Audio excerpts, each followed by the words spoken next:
Good afternoon. Welcome to Committee of the Whole Council agenda for Tuesday, September 24th, 2024. Welcome to the Town of East Gwillimbury Council Chambers, and I'd like to call this meeting to order at this time. Good afternoon and welcome to the September 24th meeting. I will now call the meeting to order and ask if there's any declarations of interest from members of council. Seeing none, I will move to item C on our agenda, the Land Acknowledgement Statement. The Town of East Gwillimbury recognizes and acknowledges the lands originally used and occupied by the First Peoples of the Williams Treaty First Nations and other Indigenous peoples. And on behalf of Council, I thank them for sharing this land. We also acknowledge the Chippewas of Georgina Island First Nation as East Gwillimbury's closest First Nation community and recognize the unique relationship the Chippewas have with the lands and the waters of these territories. They are the water protectors and environmental stewards of these lands, and we join them in these responsibilities. Item D on the agenda is community announcements. I will begin by sharing that on September the 10th, the Mayor and Council annual charity golf tournament was held on behalf of Council and our community. I thank all our sponsors who supported this event, which resulted in raising just over $60,000 for the Youth Support Fund. What an amazing result. And a special thanks to the organizing committee for their tremendous efforts making another successful event. I just wonder now if there are any announcements from members of council. Councillor Crothers, go ahead, please. Thank you. It's fall, and that means it's time for the giant used book sale put on by the East Gwillimbury Public Library. They're now collecting donations. If you have any gently used books you'd like to donate, you can drop them off at either branch of the library. The giant used book sale will be held on October 18th and October 19th at the Hall and Landing Community Center, and it's no fixed prices, pay by donation, and all the money raised is going to go to give our makerspace a makeover. So write that in your calendar, October 18th and 19th. Thank you. Thank you. Other members of council, Councillor Crome, go ahead, please. Thank you, Madam Mayor. Through you, I just a couple of announcements today. I wanted to congratulate the Lighthouse Cafe in Mount Albert. This is their 6th anniversary. So it's always nice to see a business thrive, and it's a special place for me because it's like my secondary constituency office. They're a great group of people there, and I think it's also worth noting today is also it's a very special day. It's our very own councillor Tara Roy DiClemente's birthday.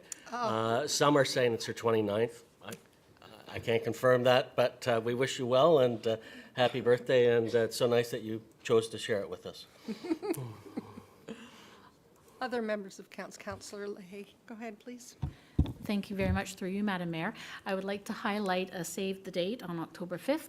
The Mount Albert Group of Artists has a fall art exhibit set up, and there will be a tour of 7 different locations throughout East Gwillimbury where residents from far and wide can enjoy the work of our talented local artists. So I encourage you to take part in that art tour on October the 5th.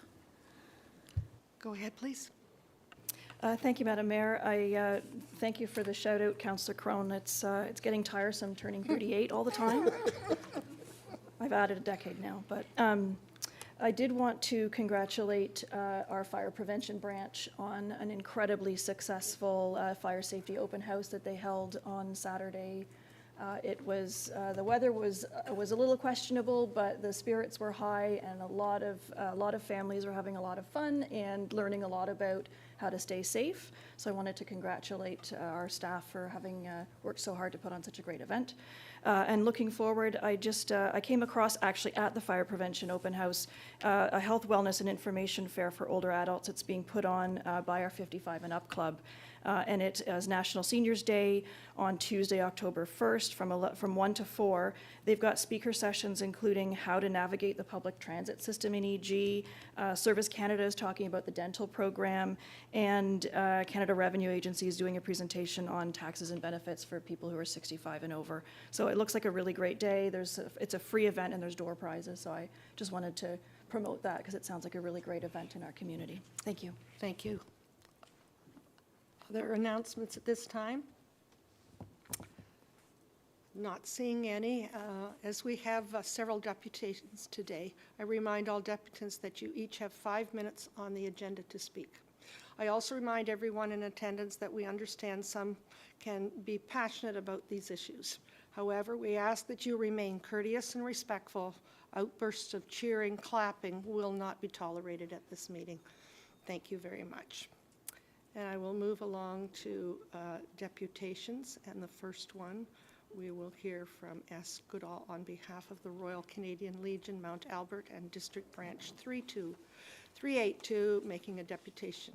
Go ahead, please. Welcome, good to have you with us. Good afternoon. Thank you. Oh, wow. Good afternoon, Madam Mayor, council members, town staff, and community members. My name is Stuart Goodall. I'm the first Vice President of Branch 382 Royal Canadian Legion in Mount Albert and District. I am a veteran. I served 6 years with the Canadian Armed Forces Reserves as an armored crewman.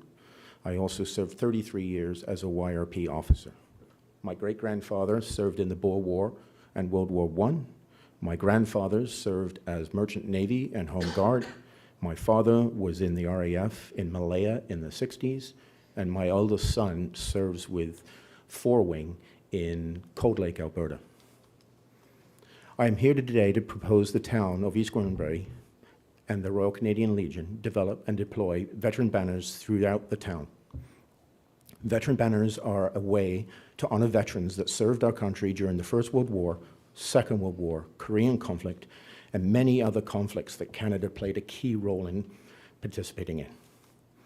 The Veteran Banner Program, deployed at the start of the Poppy campaign, identifies and honors our veterans in the community that they lived. Next slide. Many towns in Ontario display banners throughout the Poppy campaign each year. Uxbridge, Huntsville, Bradford, Toronto, Newmarket, Aurora, Lindsay, and many, many others. East Gwillimbury has a vibrant history, with many of its community members at a very early age leaving to fight a war in a place they had never heard of for the search for peace. There is a long distinguished list of veterans that call East Gwillimbury, Sharon, Holland Landing, Queensville, and Mount Albert home. East Gwillimbury doesn't currently have a veteran banner program at this time. We would like to change that. Next slide. The sole purpose of the Royal Canadian Legion is to support our vets, past and present, whether it be meeting halls to meet other veterans, community events, annual Remembrance Day ceremonies, support programs, guidance in veteran affairs applications, support for families, support for communities, and education. Branch 382 in East Gwillimbury feels that there are many ways to honor and remember our heroes. The annual Poppy campaign and the Remembrance Day services are a way of galvanizing a nation and coming together to recognize the sacrifices that were made. A Veterans Banner program puts a name and a face to those people. It connects us to the people who once lived, worked, and loved in our community and provides a focal point for that remembrance. Veteran banners display a respectable and memorable method of honor that solidifies a community around common goals and memories. The banners are supported through the Legion website, which provides greater detail about the person and their history. Next slide. I officially ask the town of East Gwillimbury, with the assistance of the Legion and other community groups, to plan, design, and fund banners to be hung throughout our towns at the start of our Poppy campaign each year as an act of remembrance. These veteran banners are another way to support our town's strategic plan, foster peacemaking through revitalization and rejuvenization of village and commercial cores, and that it will be part of our town's official vision to be a welcoming community that connects residents to each other.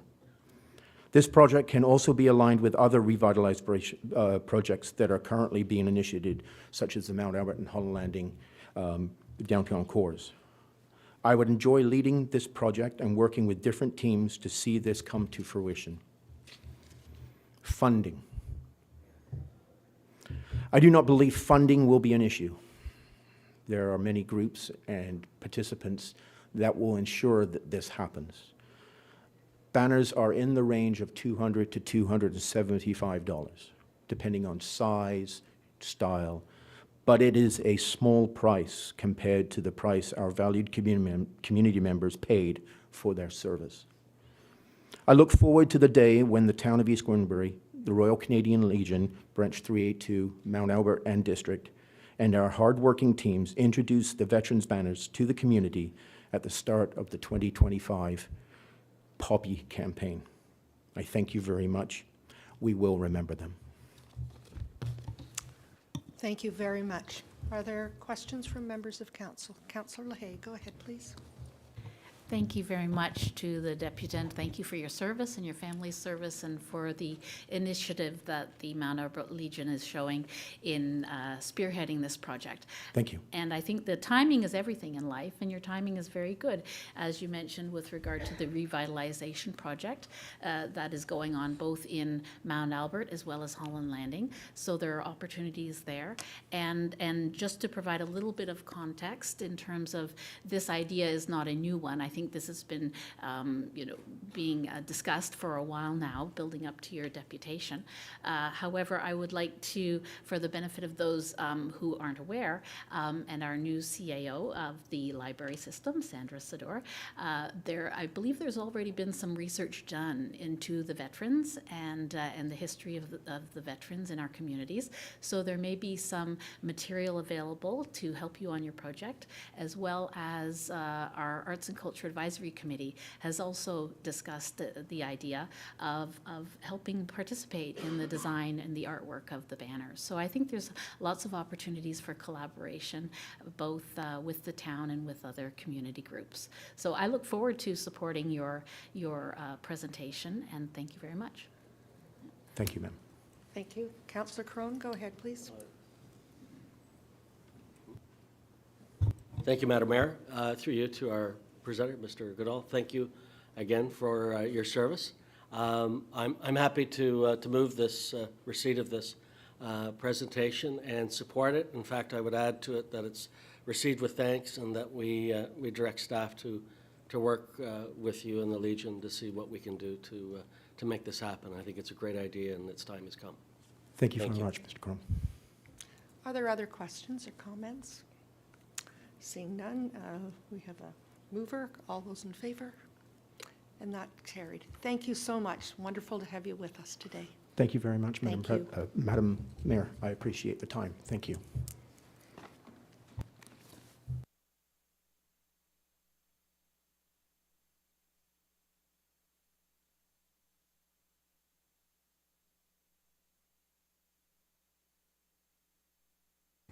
As the deputations listed on the agenda as item 2 through 8 are in relation to item J1 and fall under Parks, Recreation and Culture, Councillor Crone will chair this portion of the meeting. Thank you, Madam Mayor. I appreciate that. And I just remind everyone about the 5-minute time limit and to respect rules of decorum in the chamber.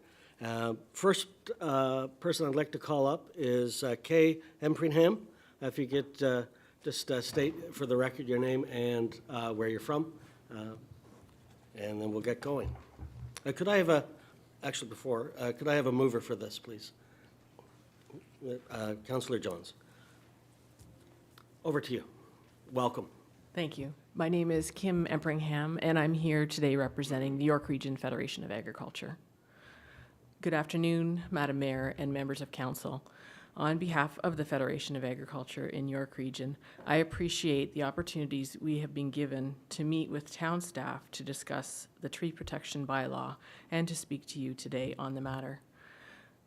YRFA is not opposed to tree protection. However, we continue to have very serious concerns about several elements of the draft bylaw. As stated in the staff report, development pressures and tree removals in the central growth area are the biggest impetus for creating this tree bylaw. Restrictions proposed in the bylaw paint the entire municipality in the same overly broad brush, therefore creating undue restrictions on the majority of the farm area where no development will be permitted and increased tree removal has not been seen. York Region Federation of Agriculture is a nonprofit general farm organization representing over 600 registered farm businesses in York Region, which includes 98 members in East Gwillimbury. We are farmers working for farmers since 1940 on issues, legislation, regulations that are affecting farms in the regions, as well as decisions that will be affecting future agriculture into the future. We are passionate, dedicated to ensuring agriculture sector in our rural communities are included, consulted, and considered on any new and changing legislation that impacts the sustainability and growth of the agriculture sector in the region. I've sat on York Region's Agriculture Advisory Committee since 2004 and have been happy to discuss agriculture issues with representatives of the region and several municipalities over those years. YRFA strongly recommends that 1, the bylaw is not enacted today, but is sent back for further consultation and discussion to find a better balance between tree protection and normal farm practices. And 2, to implement different policies for different areas for the town within the township, such as the Central Growth Area and the Greenbelt Oak Ridges Moraine. Normal farm practices in the Greenbelt and Oak Ridges Moraine must be exempt from this bylaw. Tree removal for normal farm practices in the Central Growth Area should be allowed with a permit from the town arborist for small numbers of trees removed, and only require a qualified arborist report, tree replacement plantings, and cash in lieu compensation for larger removals, such as fence row. It's important to remember that the municipality has a responsibility for protecting both agriculture and the environment. East Gwillimbury's first guiding principle, listed on page 4 of the town's official plan, states that to ensure the growth and evolution of the town priorities and protection and enhancement of agriculture resources and natural heritage system and its ecological functions, including appropriate protection for lands in the Greenbelt and the Oak Ridges Moraine. The official plan also states on page 76, nothing in this plan shall limit the ability of landowners to carry out normal and reasonable farm practices in accordance with the Farming and Food Protection Act. Normal farm practices are defined and protected in that act. Normal farm practices means that it is conducted in a manner consistent with a proper and acceptable customs and standards as established and followed by similar agricultural operations under similar circumstances. The Act also states that no municipal bylaw applies to restrict a normal farm practice carried on as part of an agricultural operation. Examples of other municipalities that exempt normal farm practices in their tree bylaws include Ottawa, Kingston, Durham, Caledon, Halton, and Norfolk. Halton has also developed a guideline for normal farm practices as a compendium to their tree bylaw. Whether the term fence row, hedge, windbreak is used, they are all forms of agricultural infrastructure that require management and maintenance. Aside from the ecological value that trees provide in a forest, they are also a valued and integral part of a farm fence row. But it is very important to place the right type of tree in the right location, which varies depending upon the type of crop, the soil, the landscape, and the prevailing winds. Trees in a fence row provide shelter from wind erosion, create a microclimate in the field, and provide shade for livestock and crops. but even the right tree in the wrong location can have a very detrimental effect on a crop. Many fence rows were established generations ago and are long overdue for maintenance. The environmental goods and services provided by healthy farmland include carbon sequestration, water filtration, recharge, air filtration, wildlife habitat, and local food. If a tree is removed for normal farm practices, it is not a loss for green in East Gwillimbury. That land is still green, and what it produces tastes great. As a municipality in Northern York Region, East Gwillimbury is under extreme development pressure, similar to that seen in Markham and Vaughan. But unlike those two municipalities, only 1/3 of this township will be urbanized. 2/3 will remain protected from development in the Greenbelt and Oak Ridges Moraine. East Gwillimbury's tree protection bylaw must also reflect these different land uses by implementing different policies in different areas of the town. When looking to examples of tree protection bylaws, it's imperative to use examples from municipalities that contain a significant amount of agriculture and that will remain protected. See Ottawa and Kingston tree protection bylaws as good examples of these. Applying the same restrictive policies across the entire agricultural area will create undue restrictions as well as time, which equates to expense for a farmer. On the majority of the rural area where no development will be permitted and increased tree removal has not been seen, different policies should apply. We urge Council not to enact the bylaw in its current form. We look forward to further discussions on the tree protection bylaw as it is further developed to find the right balance between canopy protection and the support of agriculture and normal farm practices. Thank you. Thank you very much for your presentation. I am going to admit I forgot to start my timer, so you may have gotten away with more than you should have. I'm sure So it was only 5 minutes. I'm going to take the blame for that one. Thank you. Do we have any questions for our presenter? Okay. You have our thanks? Thank you. I'm sorry. Councillor Leahy, please go ahead. Thank you very much for your presentation through you, Mr. Chair.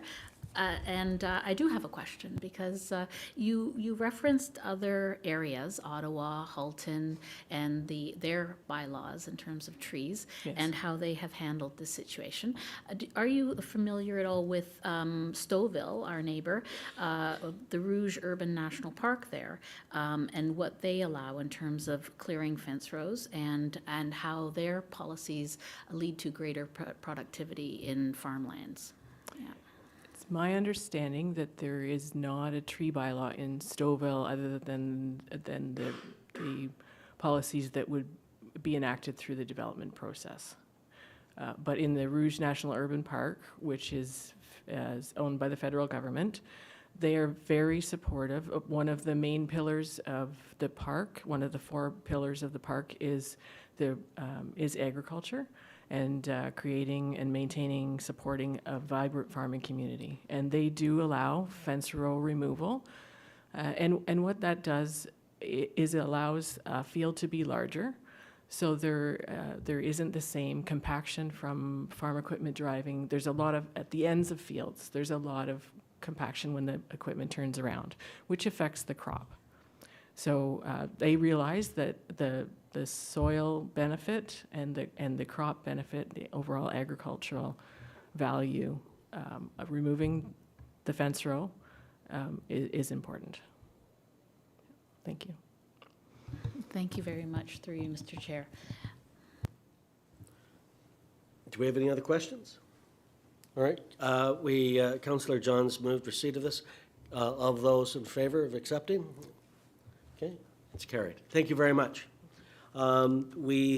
Next up is Jordan Coates. Welcome, Mr. Coates? And what part of the town are you from? I'm from Mount Albert. Jordan Coates. Good afternoon, Madam Mayor and members of council. I'm a fourth-generation farmer in East Gwillimbury. We lease land throughout the municipality. Trees, we interact with trees on a daily basis on our farm. With the vast tree cover, tree canopy that's in East Gwillimbury, every field has some form of interaction with trees, whether it be access or hedgerows or around the exterior or in the middle of fields. So when I became aware of the tree bylaw this winter, I made a point of attending an open house. And through that open house, I found some disconnection in what was being presented to the public versus what was written in the original draft bylaw. And that concerned me. So I reached out to Councillor Crone and asked for a meeting with staff to go further into these details. And we had a few of those meetings. And I think some of those issues have been cleared up in the draft that was presented last week. But there are still some issues that need some clarification and details developed around them. But in the meantime, through discussion with staff, it was made very clear that the issue that has led to this was in the central growth area and not in the Greenbelt and Oak Ridges Moraine. As a part of that, it has seemed like an unnecessary burden to have this bylaw enacted in those areas to the same extent. A big part of what concerns me with the bylaw is the compensation levels that have arisen. Looking at fence rows as we're farming and driving around, a fence row that was established by my grandfather's generation, my grandfather who was a mayor here on this council and spent a good deal of time on his farm establishing fences to raise cattle that didn't allow for trimming of trees or regular farming practices that control the trees in those areas. And they've established trees to looking at those to clean that up and either move the fence that is unnecessary now. It could cost us tens to hundreds of thousands of dollars in compensation to remove the trees that are in those places now and are limiting the efficiency of our farming practices as they've developed. Ottawa seems to be a good example that we've seen, which was also referenced in the original draft bylaw, in how it has managed its tree bylaw. It has a green belt, which is very similar to East Gwillimbury, which has intensified development in a specific area in the municipality. And when they reviewed their draft bylaw, I believe it was in 2020, they came to the conclusion that they needed to focus on that central growth area for themselves as well. We have that clearly defined in the official plan that East Gwillimbury has in mapping, and outside of that area, we don't see the same pressures. At the least, if we don't exempt that area, I think normal farm practices should be exempt outside of the central growth area.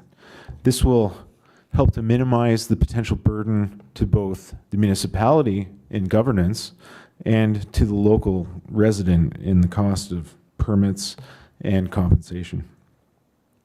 I think at this point, we need to look at deferring this bylaw and go through some more discussion and develop it differently.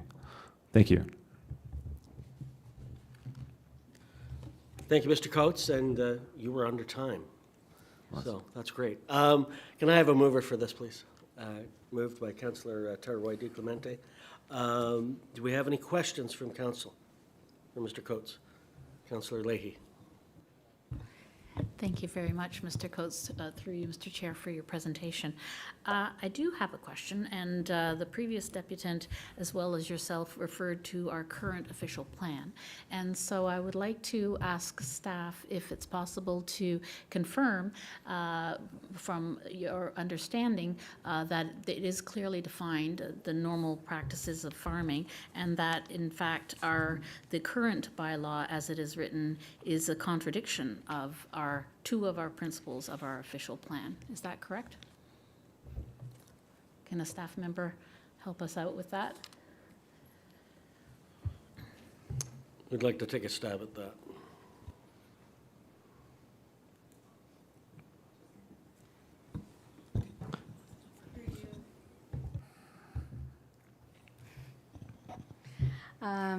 Through you, Mr. Chair, in terms of, can I just get some clarity on the question? Because I'm not entirely clear on what it is. Go ahead, Councillor Leahy. Okay, Thank you very much. Yes, in the information that was submitted by the York Region Federation of Agriculture, as well as in the previous deputation, and the definition of the green belt and the current farming practices that are in the official plan, in the principles. Principle 1 in the documentation says that is to ensure the growth and evolution of the town, prioritizes the protection and enhancement of its agricultural resources, etc. And then Principle 2, to foster a vibrant agricultural and rural community through support for farming and appropriate agricultural related and on-farm diversified uses, etc. It goes on, but basically what the two deputations so far as I'm understanding, and I'd like confirmation that my understanding is correct, that these two principles of our official plan are contradicted in the wording of the draft bylaw. Through you, Mr. Chair, we're going to take that back, and we will be able to provide a response to council at a later time. I think it's a fair question, but it is a very specific question. So, in fairness to staff, I think Ms. Gandy's response is appropriate. Are there any other questions? Councillor Johns, please go ahead. I was going to save some of my questions till later, but I think after the two deputations, Ms. Empringham and Mr. Coates, I thank you for reaching out and speaking with me and having conversations with me.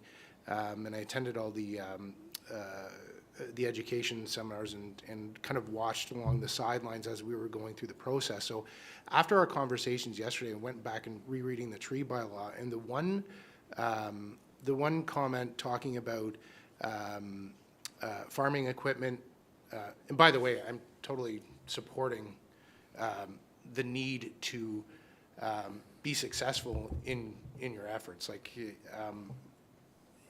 But I'm trying to get clarity on some of the challenges so that as we go through a discussion, that we can better support the staff to deliver the best outcome that we can possible. So I have two questions so far as it relates to the two deputations.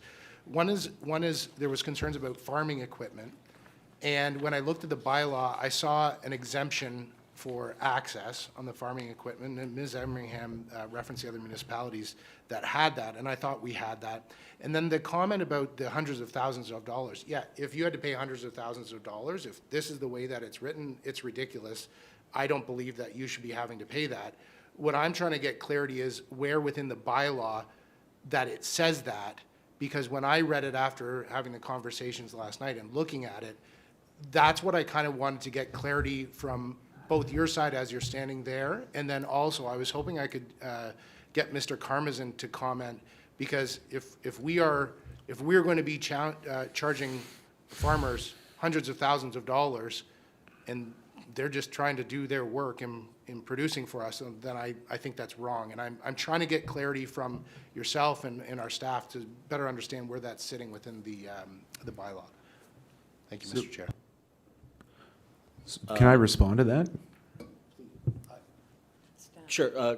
I see you, Councillor Wright DiClemente. I'll let you respond first, Mr. Coates. Okay, through you, Madam Mayor. If we look at section 7.5B that was added in the most recent draft of the bylaw, there is a provision to allow farmers to remove hedgerows. It's the clear definition that's missing there, where it says may require compensation or an arborist report. I don't think it's I know it's not staff's intention to charge farmers hundreds of thousands of dollars, but that lack of clarity in the bylaw is my concern, because staff changes, so the interpretation of the bylaw can change if it's not clearly written. And through compensation rates of replacing the equivalent DBH of a tree, if we look at a 24-inch tree, which isn't a very big tree in a well-established fence row, if we have to plant 4 trees at $800 a piece, that's $3,200 per tree. So quickly, if we remove 20 trees that are 24 inches in diameter, we're at $60,000 in compensation. And I think they've started to get to the point where that's going to be allowed for farmers, but we just need clarity in those definitions. Thanks. Go ahead. So thank you. And then could I have Mr. Karmazin comment, Mr. Chair?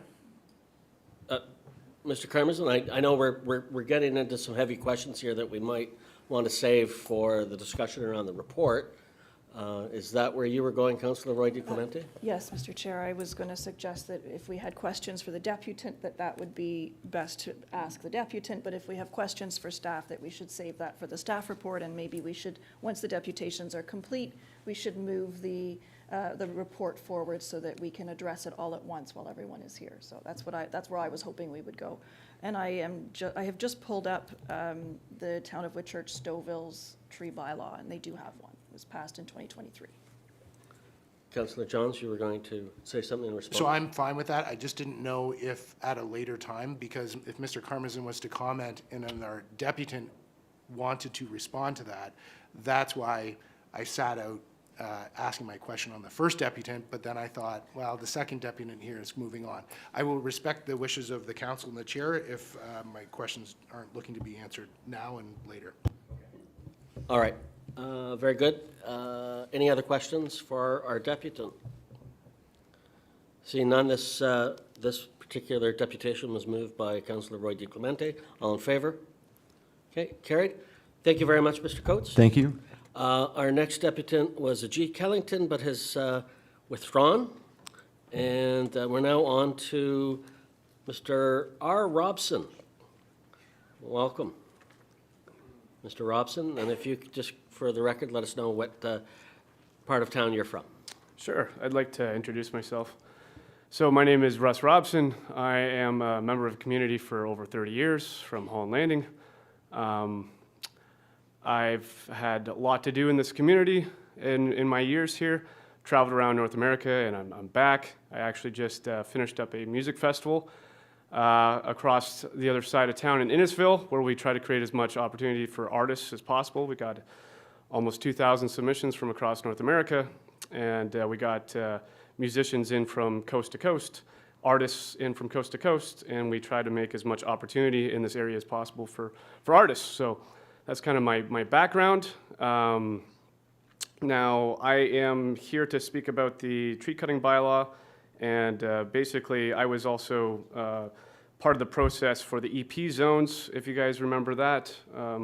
I took part in that as well, and part of my statements today is very much based on the EP zones and the amount of information and notice that's been given to the general public. So I'll just read this for you guys now. Good afternoon, members of council. My name is Russ Robson, and I am here today to express my deep concerns about the proposed tree cutting bylaw. I urge you to reconsider this measure as it poses a significant threat to private property rights that are central to our liberty and democracy. Private property rights are foundational to individual freedom, economic prosperity. They empower citizens to make decisions about their own land, fostering responsibility and stewardship. When these rights are infringed upon, we undermine the very principle that support our communities. The Ontario Planning Act recognizes the importance of public participation in planning decisions. By moving forward with this bylaw on such short notice, we are neglecting the principle and the voices of the community. In my personal study over 30 neighbors I reached out and talked to, I found that 100% of them were unaware of the proposed bylaw.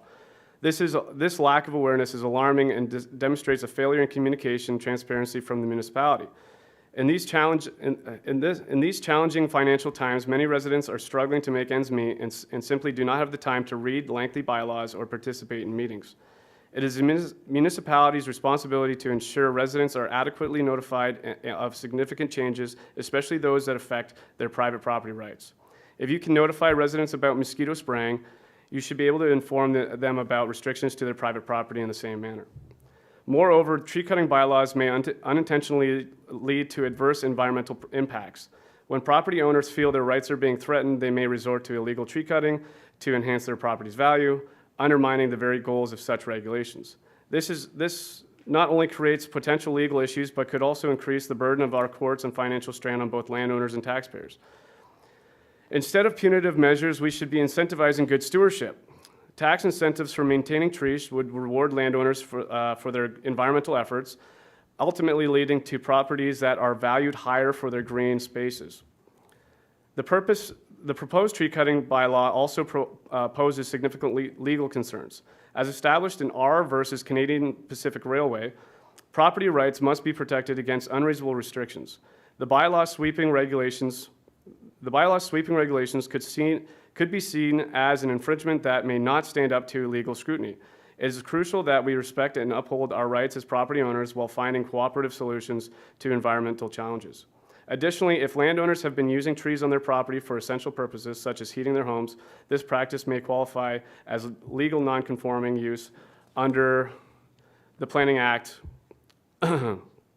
By prohibiting the removal of trees, the bylaw could infringe on the rights of those who rely on their trees for heating, creating financial and practical burdens. Responsible landowners who have managed their properties well should not be penalized for their stewardship, especially when faced inequitable treatment compared to those who neglect their properties. The bylaw may also disproportionately impact vulnerable populations such as low-income families or those living in remote areas without access to alternative heating sources. Access to adequate heating is essential for survival, and restrictions on tree cutting could infringe upon those right to life and security, as outlined in various human rights frameworks. Under international human rights instruments, individuals have the right to adequate standards of living, which includes access to essential services like heating. A bylaw that restricts personal property in a way that jeopardizes this is unjust. Furthermore, Section 14 of the Municipal Act grants municipalities the power to govern their own affairs, but this authority must reflect the needs of the concerns of the community. A bylaw that jeopardizes residents' ability to heat their homes contradicts the fundamental purpose of promoting health, safety, and welfare. If this bylaw was enacted without sufficient consultation or consideration of its impact on local residents' lives, especially regarding essential needs, its validity could be called into question. In light of these, Mr. Robson, if I could just get you to wrap it up, please. Yeah. We're at our 5-minute mark. Please. Sure. In light of these potential ethical and practical concerns, I implore you to listen to the community's voices. Let's ensure that any measures taken are transparent, respectful of our rights. Once again, I was here in 2018, and I came to council. I'll let you guys know that the community was unaware of some major changes to private property rights. I think they should know. And I would like you to hold off any decisions on the bylaw until a chance has been made to notify community members. Thank you. Thank you very much for your presentation, your deputation. Could I have a mover to receive this, please? Councillor Leahy. Do we have any questions from committee for Mr. Robson?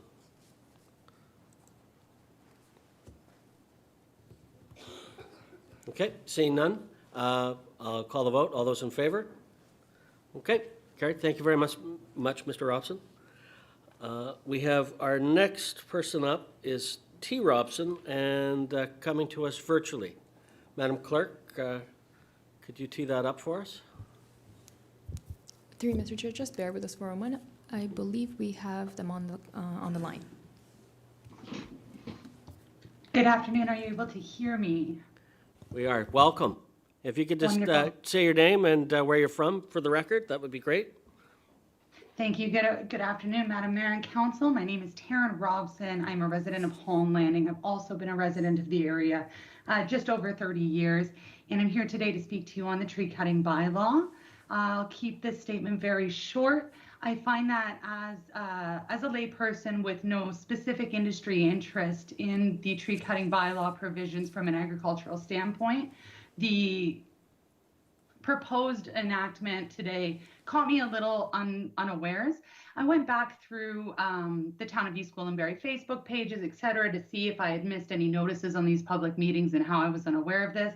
And I was rather disappointed to find that not only were there no Facebook posts made available for these public announcements, that also in the East Gwillimbury newsletters that I received, it was not very put forward in the text. It may be there, but was subsequently buried. I find that as a busy individual, being that difficult to find made it a barrier to attending those meetings or getting any further information before today. Furthermore, I did find that when I went today to try and educate myself more on how the draft had progressed to this point, that I was unable to find any of those links on the town website. I tried many keyword searches. I tried public meetings, consultations, tree bylaw, tree bylaw reports, tree cutting, many different variations of that, and was unable to find anything with ease. I think that for someone such as myself who's comfortable with this type of technology meeting this difficulty, it was that much more difficult for members of the public who are maybe older or not as comfortable with these technologies. Unfortunately, I'm unable to confirm whether or not there were larger announcements in the Era banner, as we've recently ceased our subscription. And that is a paid subscription online now to reach those archives. So I was also unable to kind of confirm how that public consultation process went. One of the things I did notice in a 2017 draft that was sent to me via another resident was the language of the bylaw at that time, and may have progressed beyond that, but the language of the bylaw at that time didn't really speak to any personally owned trees on these properties. I know that for ourselves at our home, we have purchased and planted peach and maple trees, and we consider those to be personal property. We've invested our time and money in having those trees on our land, and we feel like, you know, we maybe would not have made those investments if we have been aware that this would be a potential barrier to changing some of those landscapings in the future. And I think that that is also something that should be taken into consideration in the draft, because it does discourage homeowners from purchasing and planting those trees in the future when they're made aware of the costs that it may come with change. That's really all I had to say to you all today. And thank you very much for your time. Thank you very much. Could I have a mover for this deputation, please? Councillor Johns. Do we have any questions for our presenter? Seeing none, I'll call the vote to receive. All in favor? Okay, carried. Thank you very much, Ms. Robson, for your deputation. And we'll move on to our next deputant. That is a D. Robson. So if I could call D. Robson to the front, please give us your full name and where you're from.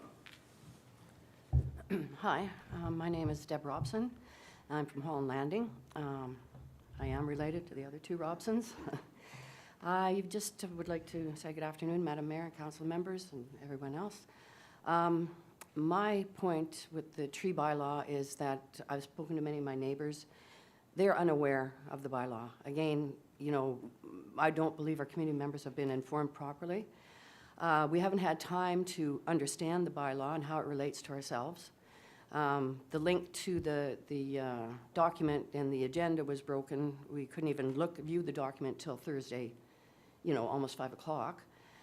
And I would ask that the council not pass this bylaw at this time. I think that there needs to be a better method to allow the whole community to review it more, understand how it affects them. And I'm asking council to not enact this and to open it up again for more discussion and reevaluation as to the many points that are in it. Thank you. Okay, thank you very much. Could I have a mover to receive this deputation? Councillor Leahy, do we have any questions for our deputant? Seeing none, I will call the vote. All those in favor of receiving? Carried. Thank you very much for your time and coming out today. Thank you. Okay. And last but not least, we have John Gamble, who will be making a presentation. John, please state your full name and where you're from.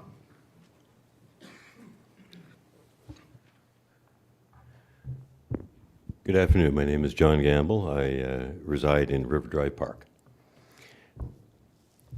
Just a preamble. Having discussed this matter a number of times with Aaron Karmazin, I forgive if I've screwed up the name, and a number of councillors at the first workshop, I understand the original intent of the bylaw was essentially directed at a narrow audience.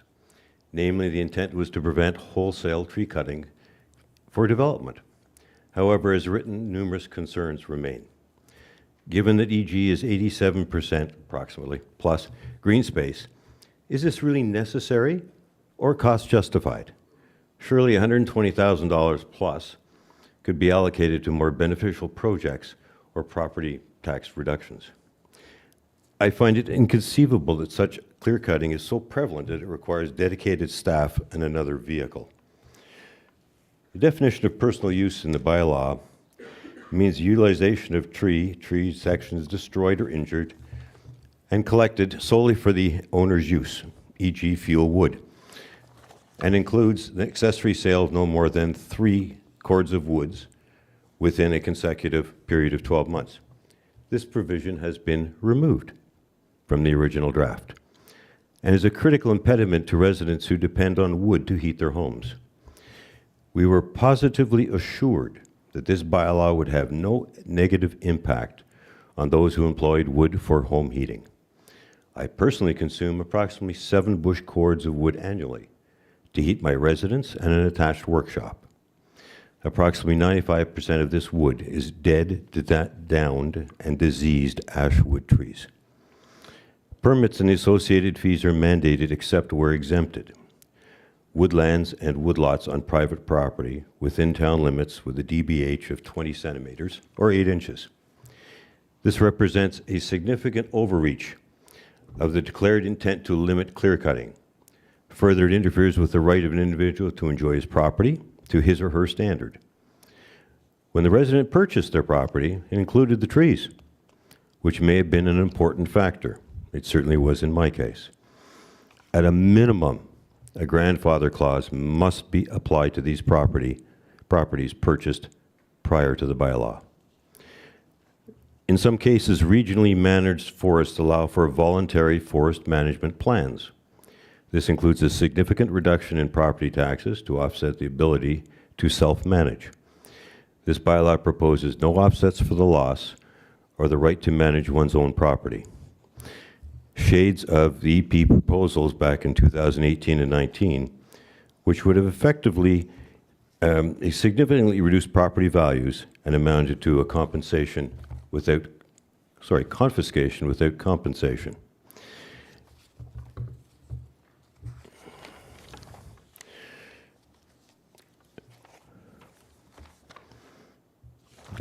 When I arrived at town offices 4 p.m. Friday to submit my deputation, it was approved. 15 minutes later, I was informed that my deputation request was denied due to late filing. I pointed out to the young lady that, 1, when I checked the agenda on Thursday afternoon, only 2 meetings were listed, 10 a.m. and 6 p.m. Now, I was using a cell phone, so possibly it doesn't show that much. But surely today's meeting was probably more important than at least one of those other meetings. So I said, fine, nothing I'm concerned with. I received a phone call from a resident Friday morning informing me of the 10 a.m. meeting and that the links Thursday were broken until 4:30 p.m. This error left me roughly 3 hours to submit my deputation. My deputation was passed to another individual, reconsidered, and subsequently approved. Issues with the report. Recommendations. Council approval, one recommendation, that council approval the enactment and implementation of a tree bylaw as presented. So much for discussion or further review. That sounds to me like a fait accompli. Council approve initial funding, etc. Feedback received. Some residents expressed concern regarding the proposed minimum of 0.2 hectare property size requirements for the application of the bylaw, where I saw no analysis of what the feedback results were and how many is sum of a total of 28 replies, and how can that number be considered statistically significant? Mr. Gamble, if I could just get you to wrap up, we're at the 5-minute mark. Certainly.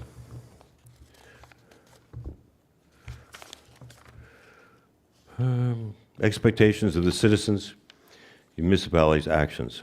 Full and not selective honesty and disclosure.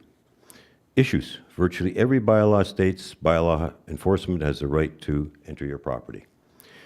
I'll skip over the whole thing and suggest that you review Section 174, which states very clearly, no one may enter your property without a warrant. Period. Save and except exigent circumstances. listen and respond to residents' concerns. I have personally made and attended numerous deputation where council has made it very clear that the subject was contrary to their agenda and hence dispensed without further consideration. Further, questions by deputants have been ignored and remained unanswered. The Municipal Code 2001 does call for accountability and transparency of municipal operations. John, I hate to cut you off, but we're at the over the 6-minute mark here. I need to be fair to everyone else. Could I possibly claim Mr. Coates unused and Mrs. Debson's? John, please, buddy, help me wrap up here. Okay. I'll leave it at that. Thank you, I appreciate that. Thank you. I need a mover for Mr. Gamble's presentation. Mr. Foster? Do we have any questions for Mr. Gamble on his presentation? Councillor Johns, please go ahead. Yeah, I just wanted, sorry, through you, Mr. Chair, to Mr. Gamble, I remember at our very first meeting that that we hosted and you showed up and we were talking, and we talked about your the amount of wood that you use to heat your home and heat your shop as well, and you made the comment about the change in the bush cord size, but then you also noted about the exemption. So you're saying that the way that the bylaw is written right now and the way that you are retrieving the trees that are down or fallen ash wood, are you saying that the bylaw doesn't meet that expectation? Because the way that I read the bylaw and the way that you just reference it there, I feel that the bylaw, I feel that you're well within the bylaw, that the way that it's written, and I'm wanting your clarity on what your thought on that is. Well, there originally was something that said that people could cut down up to 3 trees over a 12-month period. That has been totally removed. There's a lack of clarity, even though there are exemptions, there's a lack of clarity in some cases that while you may have an exemption, that might not apply. You might have to still ask for a permit, pay for a permit, and I think I've been around enough years to know a dead, diseased ash tree. And instead of perhaps spending $120,000 on a new staff enforcement officer in a car, you might have another clerk to answer the phone. Because I'll be calling many times a day. As I say, I do use a lot of wood, but it's done responsibly. And the whole point is, this is private property. What is the town doing on my private property? Councillor Johnson, did you get your answer? I think I did, and recognizing that you're not wanting the follow-up to staff right now, that I will reserve my follow-up questions for staff to get better clarity when the item comes up. Are there any other questions for Mr. Gamble? See none, I will call the vote. All those in favor of receiving? Carried. Thank you, Mr. Gamble. Thank you. All right, and that, Madam Clerk, I believe is the end of our deputants. Unless there's any other surprises, I will be happy to hand the chair back to you, Madam Mayor.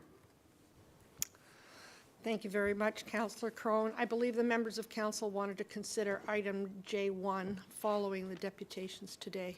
If that is the intention of the committee, could I have a mover to consider J1 at this time?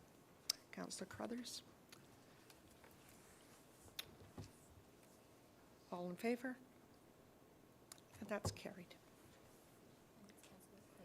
Councillor Crone in the chair. And I'm back. All right, so we have...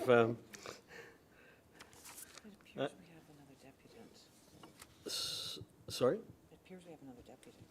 Is there another deputant? Madam Clerk? Through you, Mr. Chair, there has been some requests outside of the regular submission deadline. I believe there is an individual that was seeking certain questions from the committee today, and there were a number of other individuals that had missed a deadline to speak on the matter today. I believe the individual has just raised her hand to seek permission to be able to provide a deputation with respect to this item. We would need consent from committee to do so. Through you, Mr. Chair, that's correct. You would have to waive the rules of procedure to permit an additional deputation to take place. Do I have any movers to waive? Moved by Councillor Roy Clemente. All in favour? Okay, so we're going, Madam Clerk, just so we're clear, we're going back to the deputations part of the agenda? Through you, Mr. Chair, yes, you're now just continuing on with the balance of the agenda. The first item would be to consider the deputant. All right. Today's lesson in procedure is brought to you by, I will move that.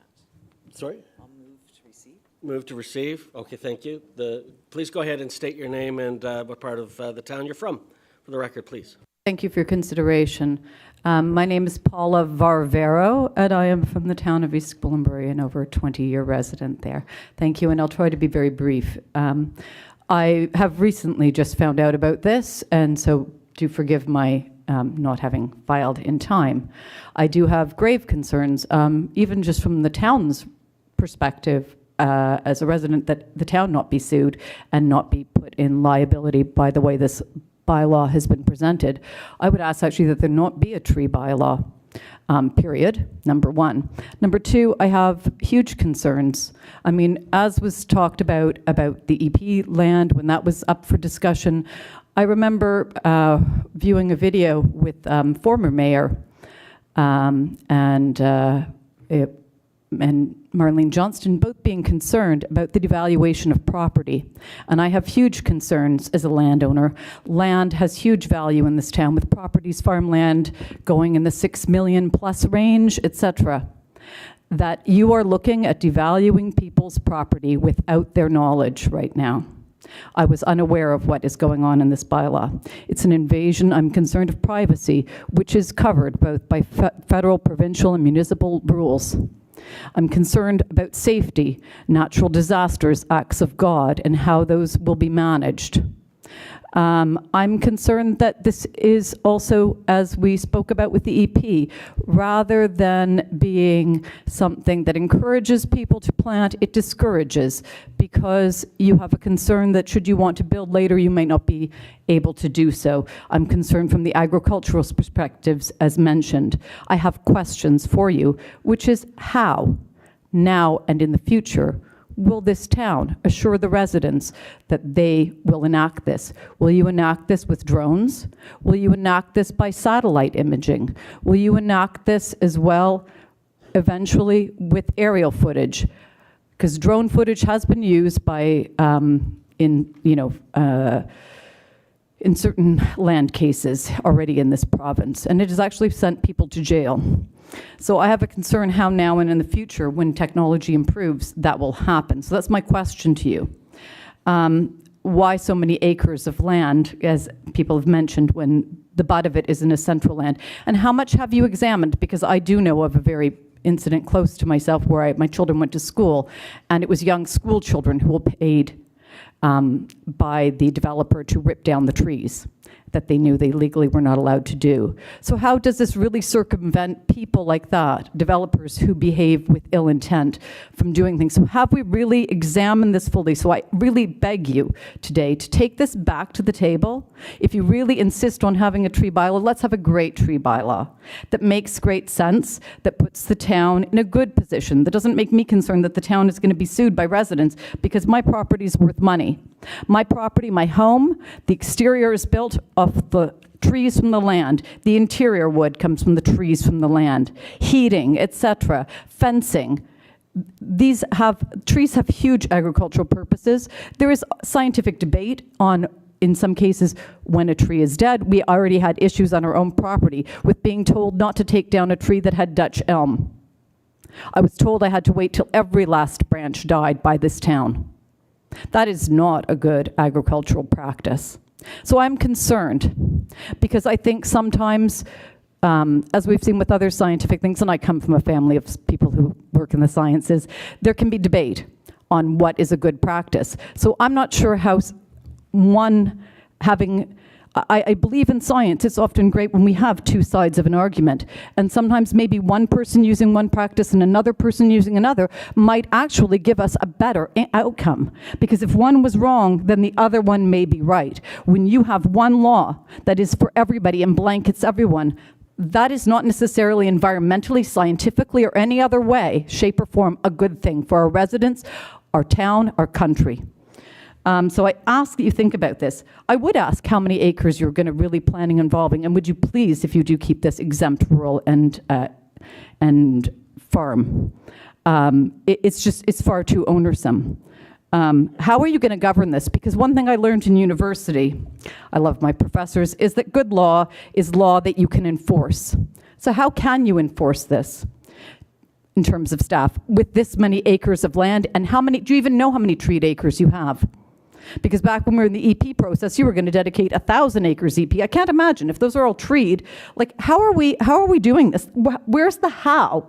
The how is really important, because the second component to good law of any kind is that the majority of the residents are going to comply, or, you know, it could be business owners, etc., but that the majority of the public are going to comply with this. And I don't see that this is going to meet either threshold. So these are my questions and concerns to you, that how do you see that happening?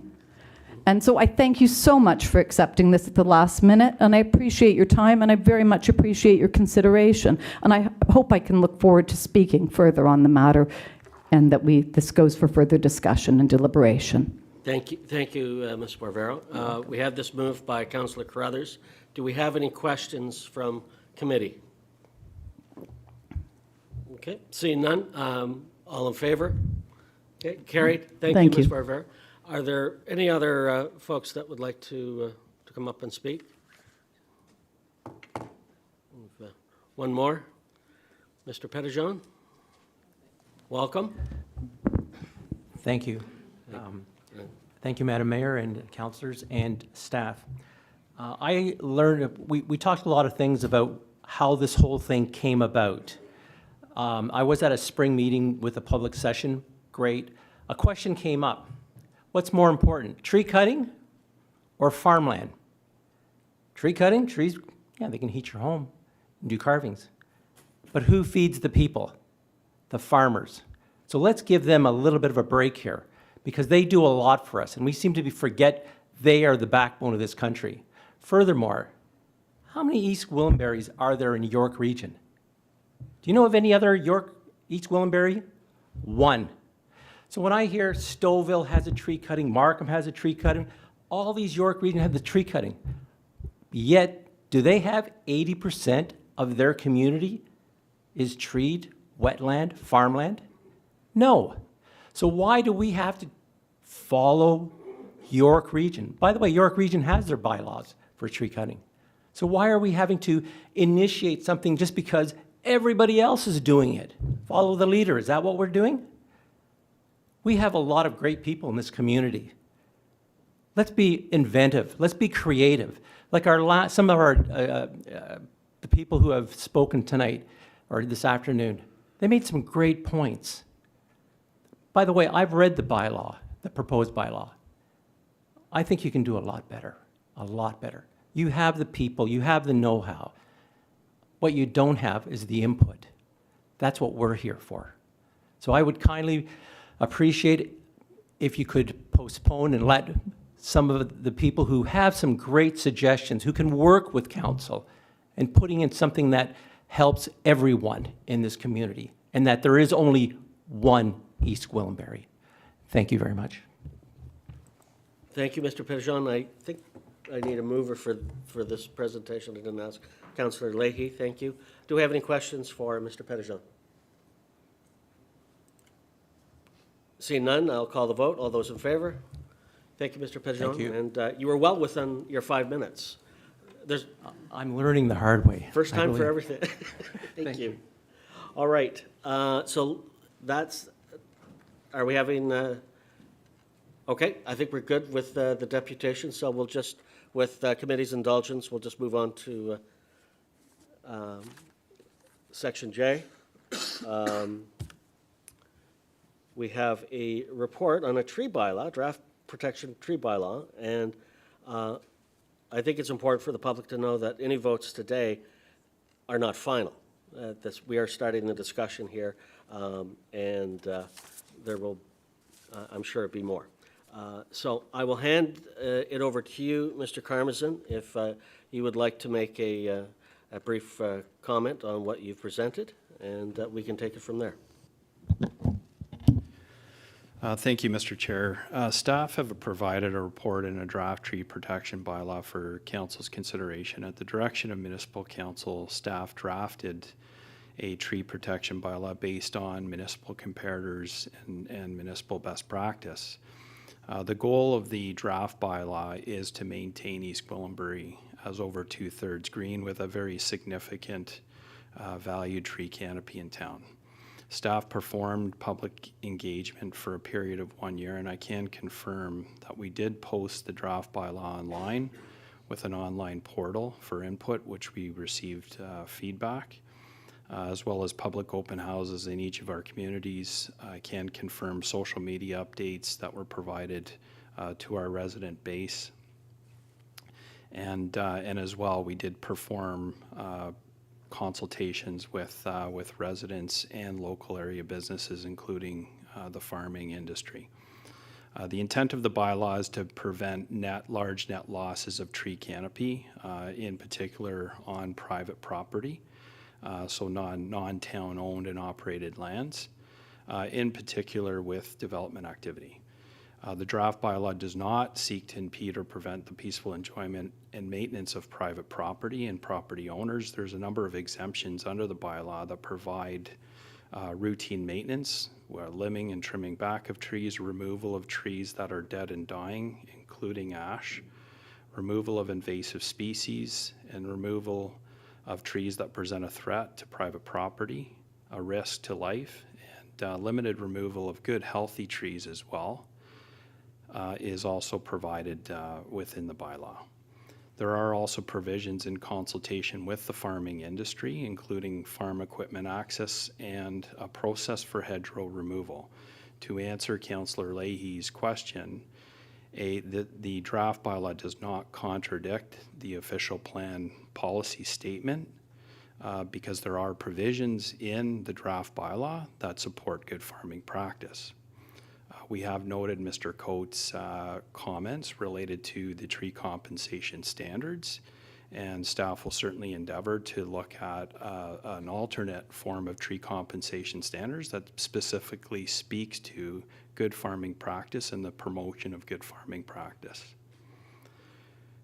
I will also highlight that that bylaws after enactment and with implementation can evolve and be amended over time.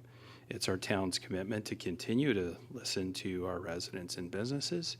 And with any enactment and implementation of a bylaw, there's always the ability to adjust the bylaw over time and amend a bylaw over time. And it's our staff commitment that for in the initial year of the implementation of the bylaw, staff will revisit the bylaw with any of the public feedback that we continue to hear from both our residents and businesses. With specific reference to removal of bush cords of wood, we found that the regional bylaw governed with regards to wood lots and woodland management. It was found that the town was overlapping with the regional bylaw. We had removed that from our bylaw as the regional jurisdiction was governing. I'd be happy to answer any additional questions that council may have related to the draft bylaw before you. Thank you, Mr. Karmazin. Before we get any questions, can I have a mover for this report, please? Moved by Councillor Roy DiClemente. Okay, I'll open up the floor to my colleagues for any questions. Who would like to kick it off? Councillor Leahy, please go ahead. Thank you very much through you, Mr. Chair. I have spoken to many residents. Many residents have reached out to me. And from the deputations that we have heard today, the overwhelming consensus from the residents is a negative one that has expressed a desire to have further consultations because of some miscommunications or lack of communication, as well as to provide time for potential rewording of the bylaw in order to provide a more balanced outcome. My concern is that this will potentially increase significantly the possible red tape, costs to farmers, costs to the town. There are many negative implications. And so I also always filter my decisions through what is the problem that we're trying to solve. And if the problem that we're trying to solve and address is developers clear-cutting trees, we can achieve that without proceeding with the wording that as it is currently is, that would potentially negatively impact others. And it may be an unintentional outcome of the wording, but I think we do need to take the time to ask staff to take into consideration all of the information that has been shared with us today in a respectful way. Thank you. Thank you, Councillor. Do we have any other comments or questions? Councillor Roy DiClemente. Thank you, Mr. Chair. I want to thank staff for more than a year of work. I know that following their initial draft, they spent a year doing consultation and meeting with people and discussing and finessing and refining their draft bylaw. But the history on this one goes back much further. In fact, Councillor Carruthers brought it to our attention through our Environmental Advisory Committee, who was recommending that this was something that we wanted to see. And quite honestly, it's something that I campaigned on back in 2010. So to hear for me, and yes, it's my birthday, and this would be a great thing for me to have on my birthday, but from my perspective, this has been a long time coming. I have heard for over a decade now when trees come down in our community, and whether they were in greenbelt or whether they were in development lands, how dare they? How can they get away with that? Why can't you stop them? And there is nothing for us to be able to do. And so our community becomes at risk of losing our net canopy. And that's where it comes back to the loss of our urban tree canopy and the benefits that we get from the moraine and from the greenbelt lands. So I know, and I have heard, not only have I heard from the agricultural community, and I've spoken to, I think, everyone who spoke to us today and a few others over the weekend. I've also received a number of emails from people who are supportive of the bylaw and requesting that we enact this. I want to stress that today is a committee meeting, and it is not stamped in stone until we ratify it at the council level. I do want to acknowledge that I think there's some clarification that's needed. There are still some questions that are sort of details that need to be ironed out through the implementation and through the compensation standards. And so I want to put forward that in addition to the resolution that I moved, that we direct staff to develop separate compensation standards for the exercise of good farming practice and the creation of new farmland. Whether it's a forest or whether it's farmland, it's still of value to us and our community and to our community's health. And secondly, I'd like to direct staff to report back after 1 year of implementation of the bylaw to share outcomes and bring any recommended changes to the bylaw and the standards associated with it. And from that perspective, that allows for some continued renewal and not just we've passed a bylaw and we're going to put it on the shelf, but as Mr. Karmazin said, it is a living document and we can amend it once we start to see how this rolls out, and so that we're not negatively affecting our agricultural community. I think that's the biggest concern that we have here. I think everyone else is able to operate within the confines of this bylaw appropriately. I really appreciate that there is no fee to apply for a permit, and I think that's important that we stress that this is not a question of trying to be punitive, but rather creating a resource for our residents to access the expertise on our staff to say, I want to do right by the environment, I want to do right by my property, and for having no fee, I think that's really important. So, Mr. Chair, those are my comments, and I'll send this wording that I've read out to you and the clerk. Thank you, Councillor. I think you and I are aligned in those recommendations. Do we have any other comments? Councillor Foster. Thank you, Mr. Chair. I've been doing a lot of listening here today and a lot of listening over the weekend. Lots of phone calls, lots of emails. I can go along with Councillor Roy DiClemente. I think the amount of people that I spoke to this weekend was probably a 50-50 split on who supported this bylaw and wanted it done ASAP versus the ones that have concerns. Although, through all those conversations, there were very, very good concerns brought up.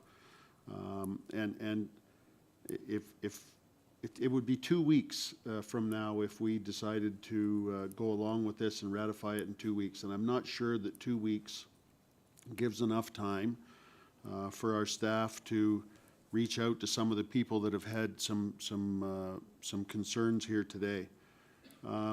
So I think something has to be worked there. I'm not exactly sure what I'm looking for, but I think we need to do something there. Obviously, people don't know enough about this, and they have all those questions. One other thing that I would like to maybe speak about is, you know, I say in council often that I like to keep things simple. I would love to see some sort of a publication that has some examples of how this bylaw would work. Mr. Coates talked about fence rows. I would like to see some examples that says, you know, through this 1,000 feet of fence row that he needs to take out, there are X number of scrub trees, X number of invasive species, but there is a butternut tree, or there's something in there that we need to be concerned about. How does that work for him, and how does he work around that? When we talk about dead and diseased trees that Mr. Gamble spoke about, I think we need more clarification of somehow that he knows exactly what he can do. If he's got logs laying on the ground and trees that are falling over and that he's going to use for firewood, in my mind, who really cares that he uses that? So somehow we need to come with a very, very simple list of examples and how we make it work. I've got 3 trees in my backyard that are very diseased and they're split. I can see daylight through the middle of the tree.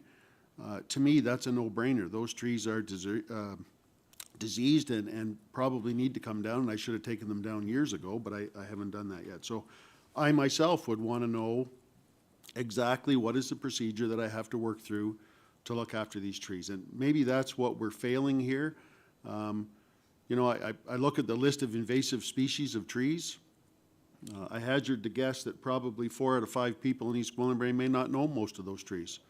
You know, it doesn't help us to put a list out if the people don't understand. So I think we got to really make this simple. I keep saying it's got to be simple. We have to make a way that everybody understands this a whole lot better. And I think when we do understand it a whole lot better, some of the things that the public has brought up to us today may become very evident that we're not even thinking about, and staff also. So I'm not sure how the timeline works, how we can get some more consultation and who we sit down with and how we do that, but I think we need to look at that, and I look forward to hear from staff if there's some fabulous ideas on how to move forward. Thank you. Councillor Carruthers.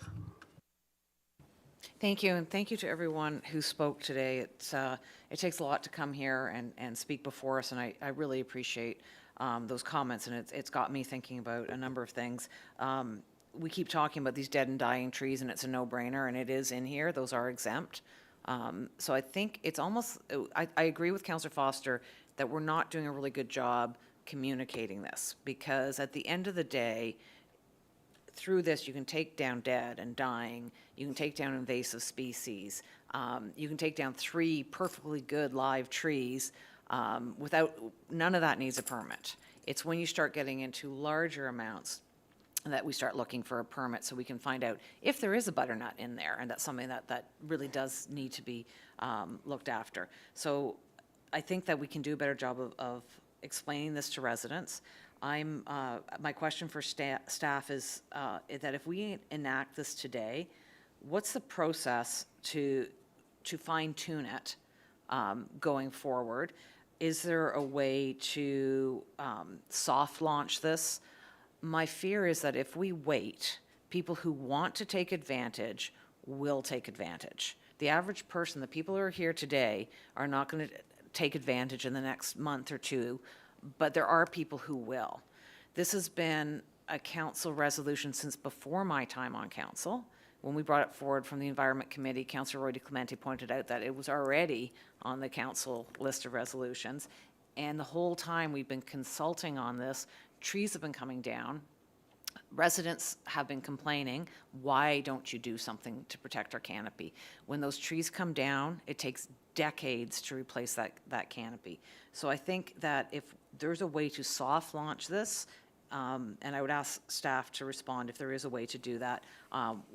And like all our bylaws, we start with education and educating people on what the bylaw means, and then fine tune the bylaw moving forward. So I'm wondering if staff can respond to that.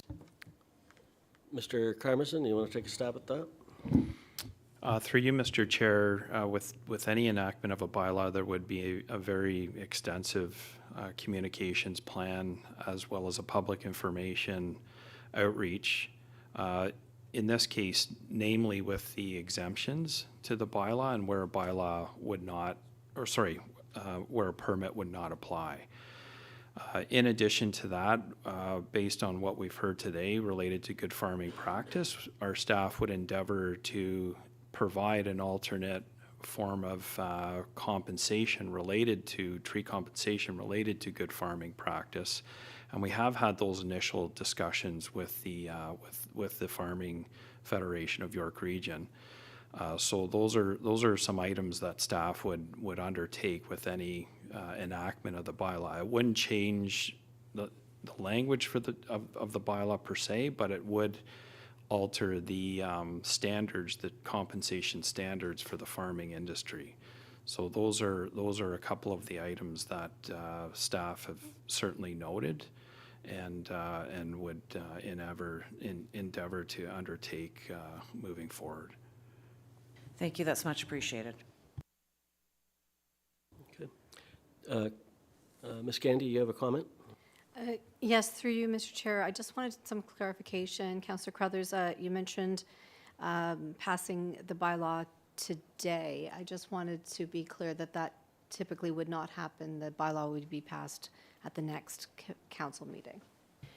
Thank you for the correction. You're absolutely right. I meant if we vote in favor of the motion here at committee, we would have 2 weeks before it's ratified at a council meeting. So we do have 2 weeks to make any changes.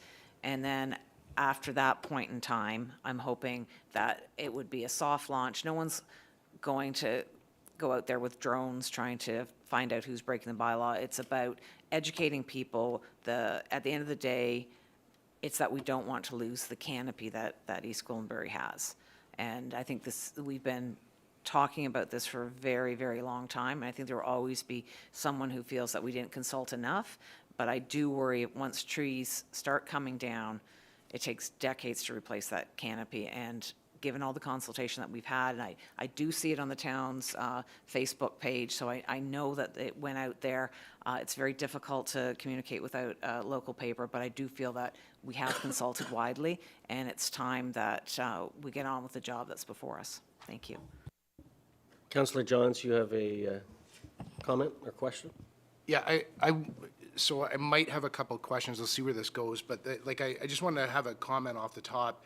In my 2 short years of sitting here in this chair, it is abundantly clear that a majority of residents, through their contact with me, want the municipality to be able to have controls in place outside of where they don't have controls within the existing framework of the bylaws of the municipality to be able to protect this natural heritage. It is, and I appreciate all the comments that were said here today, but it is overwhelmingly clear that the residents within Sharon and Queensville, not just asking, they're like demanding. Like I could go through the emails that we've got. Like people are irate with what is happening, and that's also along the Leslie Street corridor and the Heritage District and the same point. But I have to sit back, and we've went through all this consultation, and I recognize Councillor Roy DeClemente, you noted that you have been working on this since 2010, and Councillor Crothers, you said 2017, and we need to do something, and we need to do something now. I have to sit back when a motion is put in front of us to approve it, but we'll work the details out later. Like, I don't understand that. That, like, if there is a way that we have the ability to approve, and maybe there was Councillor Roy DeClemente made a comment about, well, I would have to review your amendment more clearly, but the thing is, the reality is that if you pass it here and then you pass it at council, you enact it. But is there not a way that we can go through a period of understanding how we can protect farmers? I personally, and I would love to have the staff be able to provide me clarity on this, how can I as a council or a director of this corporation sit here and approve the motion as written in front of me when we know that we are intending to make changes of it after we approve it? Like, I need some clarity on what that looks like and how we do it. There is absolutely no question that we need the tools as a municipality to support these residents in protecting national heritage. We have a responsibility to our farming community and to the workers of this community to protect their livelihood and their private rights. But I just don't know. I can't get my head around how we are supposed to approve it today and then fix it later. If it could staff respond to the process, if, Mr. Chair, if staff could respond to the process of what that would look like so I could understand that? Who from staff would like to take that one? Mr. Karmazin? Through you, Mr. Chair, all I can speak to is what staff would commit to if council were to provide staff with the direction to move this forward. What we can commit to, and from what we've heard today, is enhanced communications with regards to any implications under the bylaw and exemptions, and as well standards, not necessarily language in the bylaw, but standards that promote good farming practice related to tree compensation. And there is already provisions for good farming practice in the bylaw. For example, access for farm equipment. That was a provision that was provided from our staff listening to the farming industry. We're providing provisions to be able to remove hedgerows. However, we are requesting, a check and balance, given some hedgerows have natural heritage implications. Example, butternut being present within the hedgerow.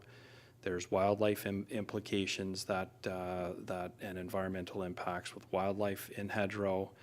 And there could be a net loss of canopy within a hedgerow, which our staff are endeavoring to understand and work with the farming community on. So we would commit to adjusting our tree compensation standards to support good farming practice. And that would be a commitment that we would make to council and the farming industry if this were to move forward.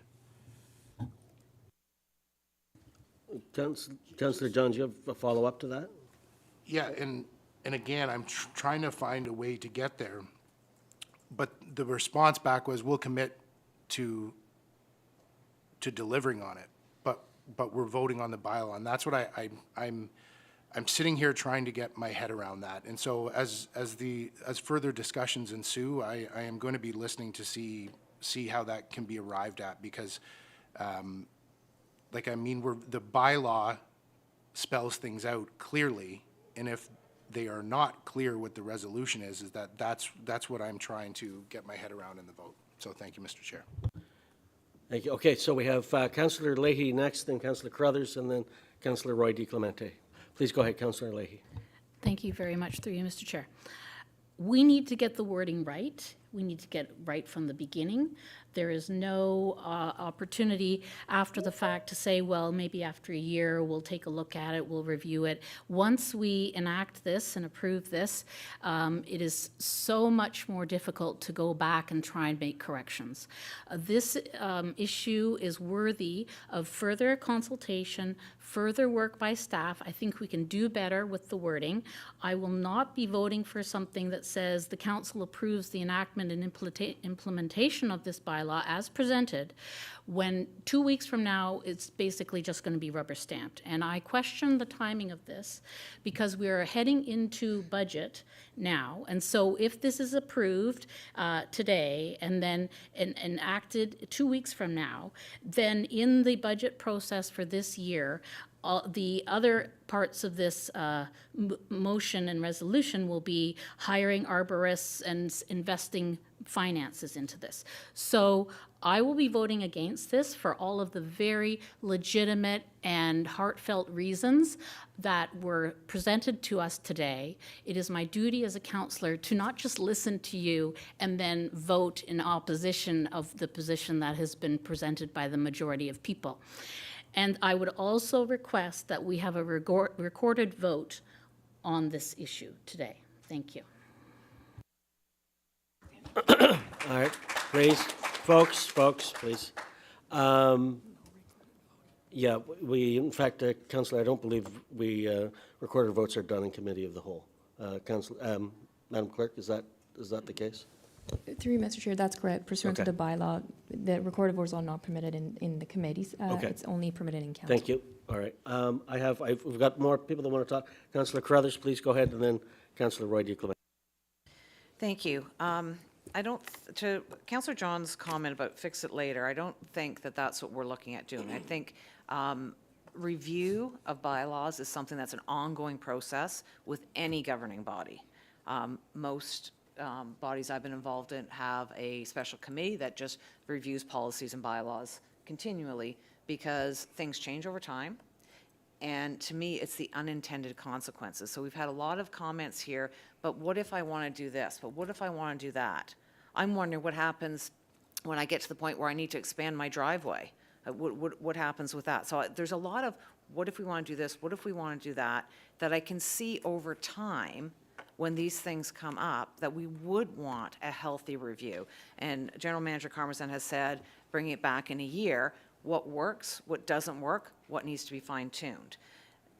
We've come a long ways from where this was when we first saw it. There was a lot of reasons that it wouldn't work, and we've consulted, we've tweaked it. When we talked about the compensation for farmers, to Councillor John's points, that's, I believe, is a different bylaw, or tree compensation bylaw. So that doesn't change this bylaw.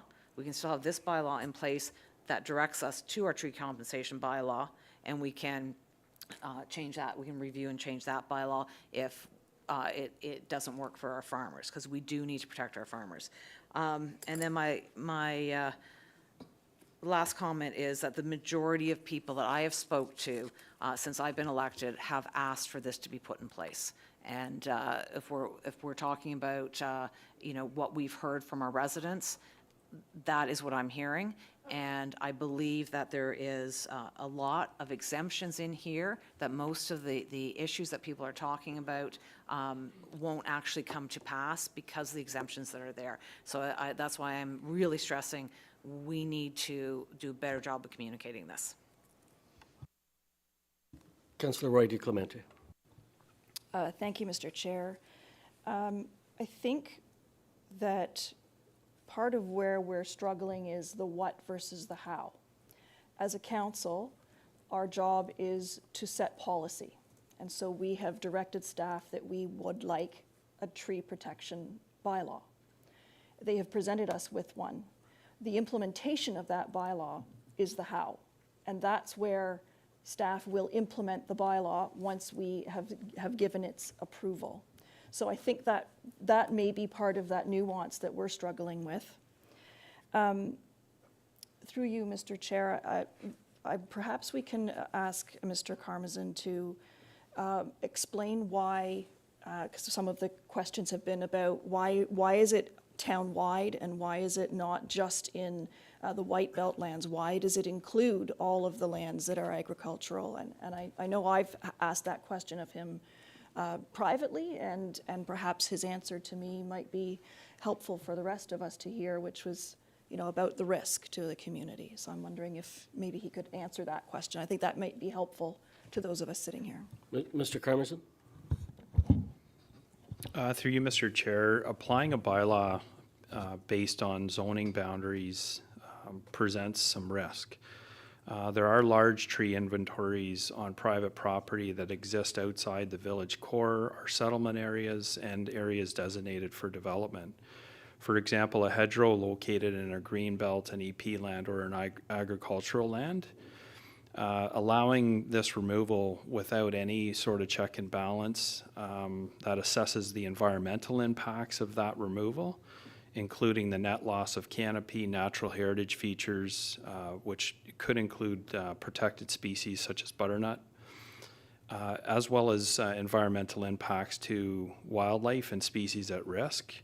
That risk remains. So if we simply eliminate the greenbelt, agricultural lands, and EP lands, there is tree inventory in those areas with potential environmental impacts and a significant net loss of canopy if there is no check and balance in place. And that's where staff could see, and the municipality could see, a significant net loss of our tree canopy affecting the municipality, and the municipality being over two-thirds green space.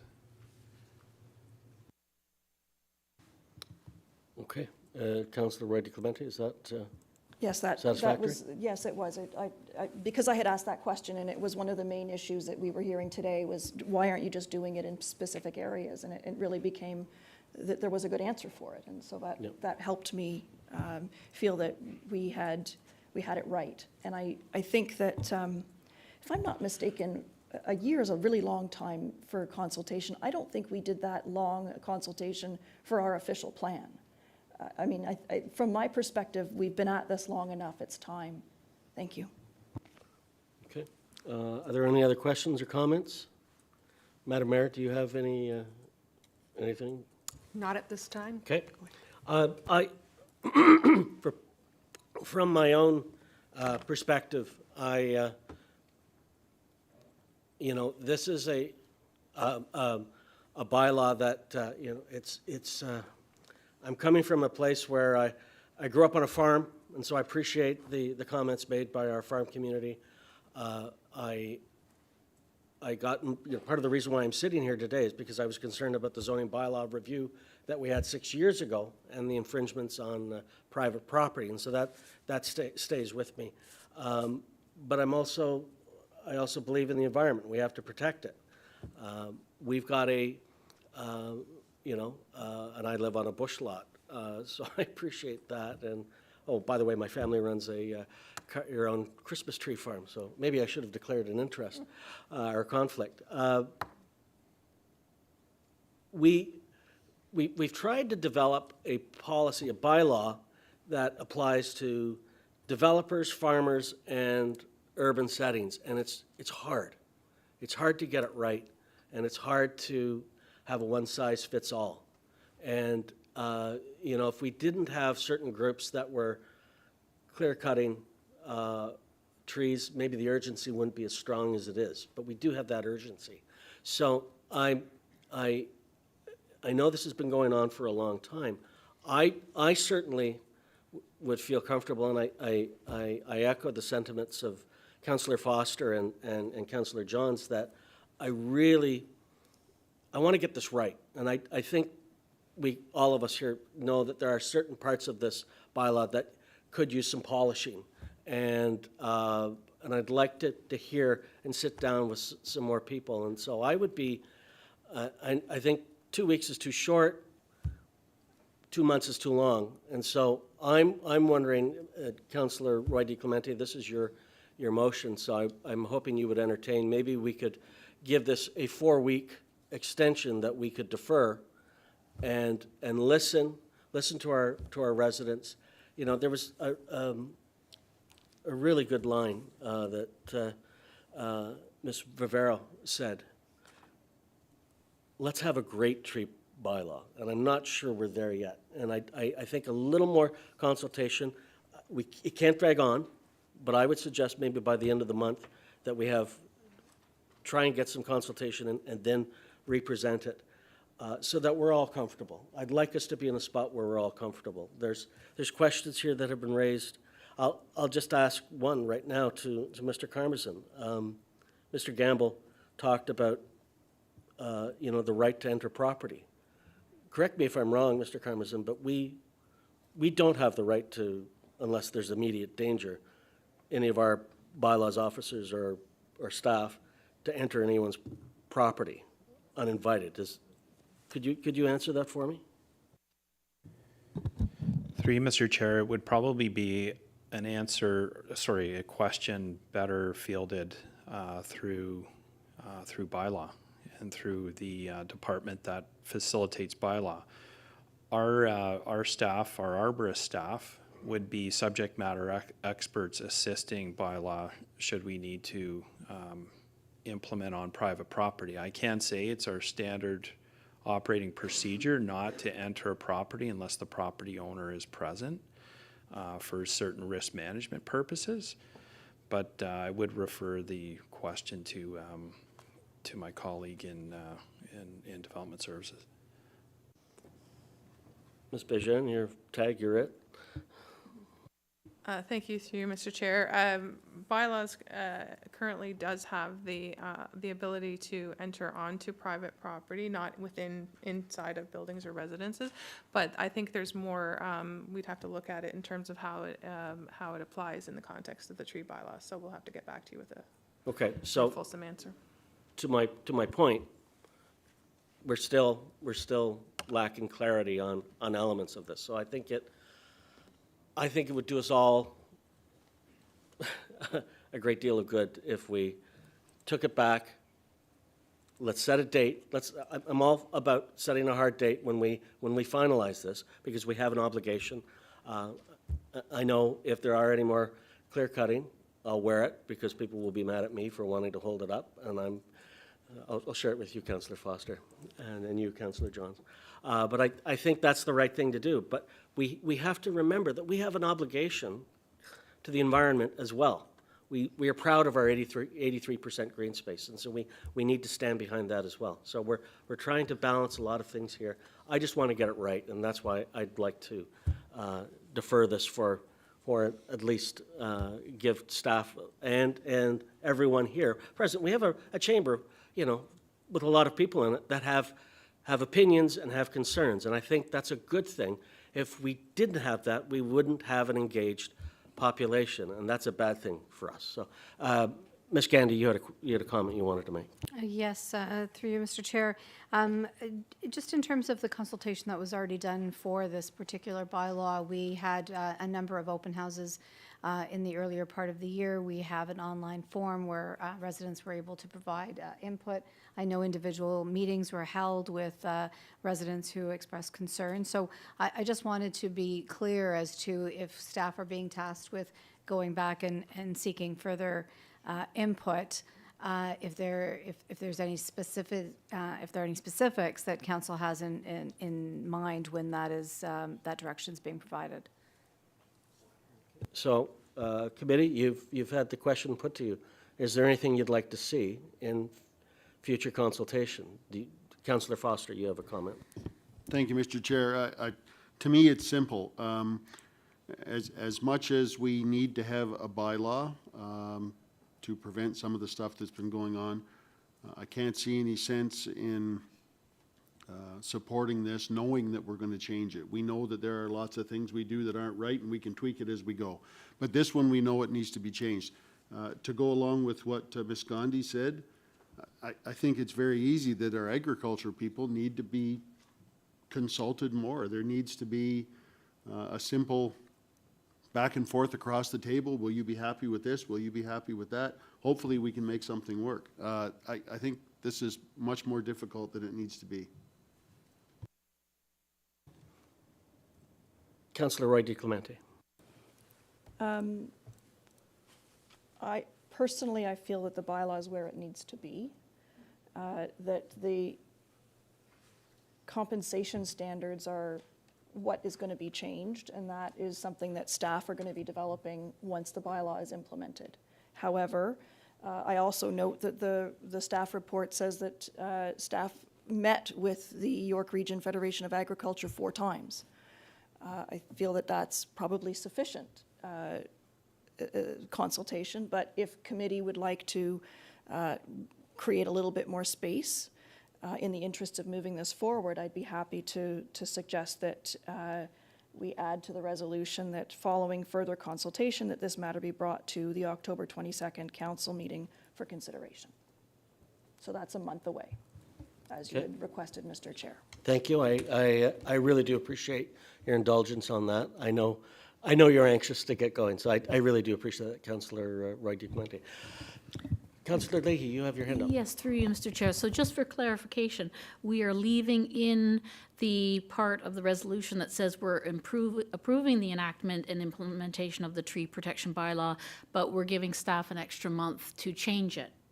And then what time period will be allowed for residents and everyone else to understand what revisions have taken place after that? So how can we have an approval while we're at the same time giving a month's extension?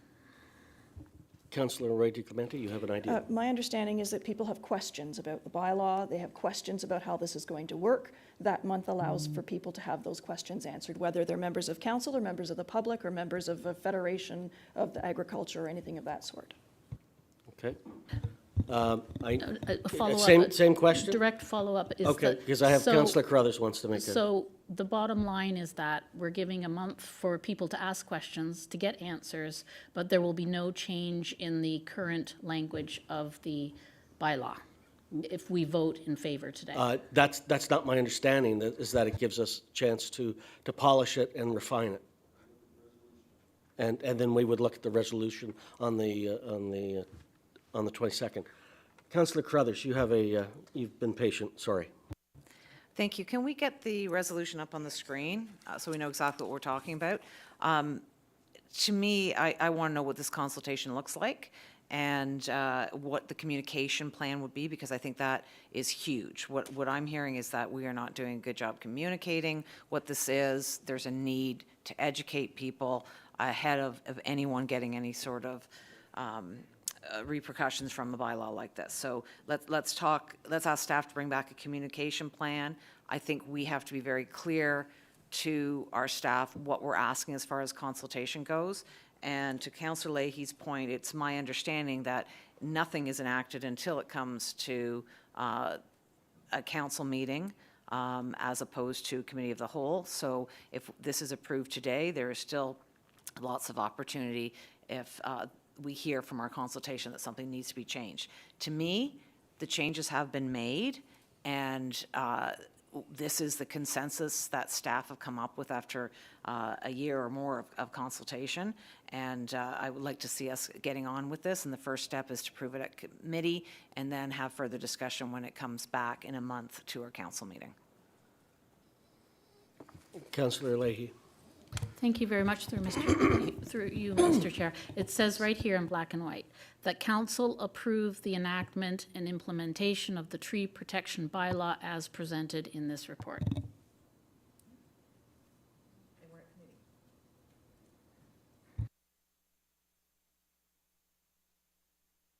Councillor Johns.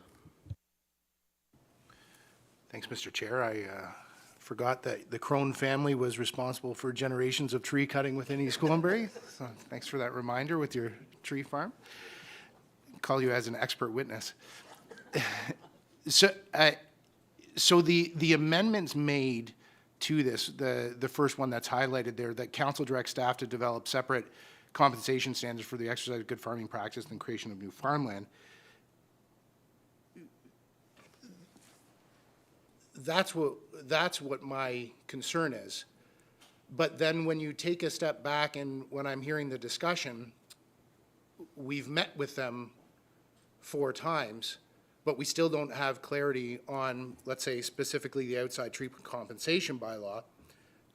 And the lack of definition of what the result would be coming from that. So if it begs me to guess that if we have had 4 meetings, what is the 5th meeting going to yield? And I think really it's not so much about consultation and meeting.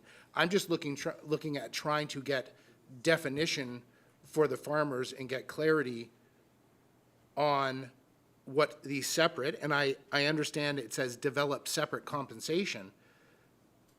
In my personal opinion, and I'm representing the voters, but in my personal opinion, I would think that shouldn't we understand what the compensation standards are prior to enacting the bylaw? That's where my head's at. It's not that I don't want to protect. Again, there was a scoff I heard when Councillor Carruthers stated that that there's overwhelming support and majority for people speaking out to have the tools for us to protect the trees within the community. I wholly agree with her. For the last 2 years, that's what I've been hearing. But I'm also hearing the residents here, and I don't feel like we're meeting the expectation of delivering on behalf of our farmers, and I don't know if that amendment does that. So if we have to enact clarity through a separate compensation bylaw, is that the case? Can I get clarity kind of in mid-sentence? Do we have to connect, through you, Mr. Chair, to Mr. Carmazin?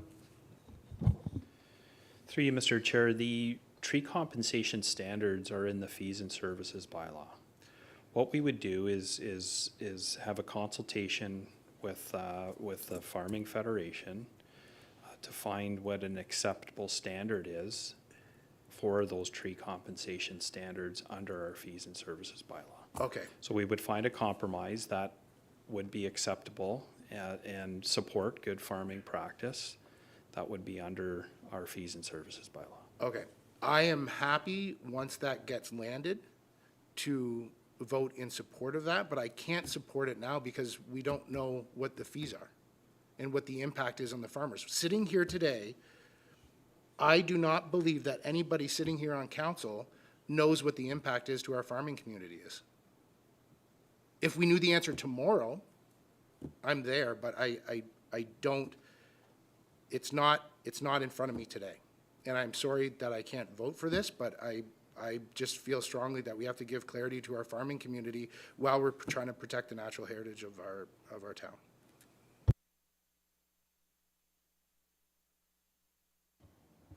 Any other comments, follow-up?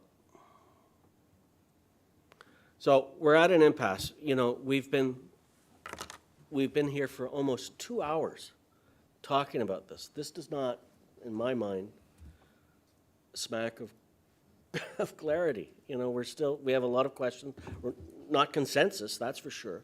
So I think we need, what have we have some changes here. You've put them up, Madam Mayor. Madam Clerk, pardon me, up here. I'm hearing from some of my colleagues, if I can summarize, we have some that would like to move on with this right away. We have others that are including myself, that would like to see a little more clarity on the bone. And to your point, Councillor Johns, I think you've talked about the meetings we've had, there's nothing like one final meeting to bring things to a head. So, we're at the crunch time here, and decisions will be made with or without. So let's try and do it with. Madam Clerk, I'm just wondering, and Councillor Roy DiClemente, this is your motion, so I want to work with you on this. Can we? I like the last three parts here, but I think we have to say that we want to defer this voting on this until we give direction, but we wait and see for a report that comes back, another draft of the tree bylaw that has incorporated the consultation and the clarity that we're seeking. Councillor Roy DiClemente. I believe Mr. Karmazin told us that the compensation standards are located within the fees and services bylaw. So it's not my understanding that the bylaw as presented to us today would necessarily change. It would just be that there was clarity provided to stakeholders about what this looks like, given that we've directed them to develop separate standards. That would go into the fees and services bylaw, which I believe we would have to amend. Councillor Jones? Yeah, I'm assuming that's directed at me. So, but we still don't know what it would cost somebody operating their farming business. You could say it's this. Okay, is it that or less? Okay, well, how much? But the word within the bylaw, the word that's written is may. So maybe they don't have to pay anything. Yeah, maybe they don't have to pay anything. But maybe they have to pay a lot. So that's why I'm trying to get clarity. I'm in support of a tree bylaw, but how can we impose this on the farming community when there's no clarity? I agree in principle with this. It is, again, the scoff I heard about the majority of the people. There could be public dissent in me saying that I support the bylaw with the folks sitting in the room, but I know that a majority of people within Sharon and Queensville want this and need this. But how can we vote for a bylaw that doesn't give clarity to the farming community? Councillor Carruthers, you have a question or So, comment? We're not looking to finalize this today. I think that there's been a compromise made that this will come back October 22nd. I'm wondering if we need a further compromise that council approve in principle. And I think that sends a message to our staff who have worked so hard on this for so long, and all the people who have been consulted and added their input onto this, that we're not just kicking this down the street, that we are actually planning on moving on this, agreeing with it in principle, allows us over the course of the next month to see what other changes may or may not be needed. I've got a few small housekeeping things about alphabetical order that I would like to see changed, but things like that don't change the principle of it. And I'm hearing from the majority of council that people are in favor in principle. But they want to get this fine tuning done. And so it's Councillor Roy DiClemente's motion, but I would ask that the second, rather than approve and enact and implementation, that we would say approve in principle and leave everything else as is. And I would just ask the clerk if that would put us into any sort of trouble if it wasn't approved, if it has to go back to CWC again, or if the rest of this can go straight to council on the 22nd. Thank you, Councillor Carruthers. I think. Question to clerk? Yep, I think that's good, and I certainly can live with it. Madam Clerk, what say you? Through you, Mr. Chair, is the intention that staff are to carry out further consultation and include revisions to the bylaw? And is the intention that the revised bylaw would have to be brought forward to council at the October 22nd for final approval? That essentially changes the essence of the last clause of that section where it says protect as presented in the report, because it would be as amended through the period that you're providing for consultation. So it would substantially or not change some aspects of it, or it's really dependent on what is the intention is. Is it that it's going to have substantial change? Perhaps council will want to maybe make that clear to staff that through this period they are soliciting feedback, or they are going to be addressing a significant change, and that change would have to be reflected as an amendment to what is being presented today and discussed today. I think that's what I'm getting at is, are we in agreement of this in principle? The majority council in agreement of this in principle, and that there's maybe some questions that need answers, and maybe some fine tuning that doesn't actually interfere with the principle of the bylaw.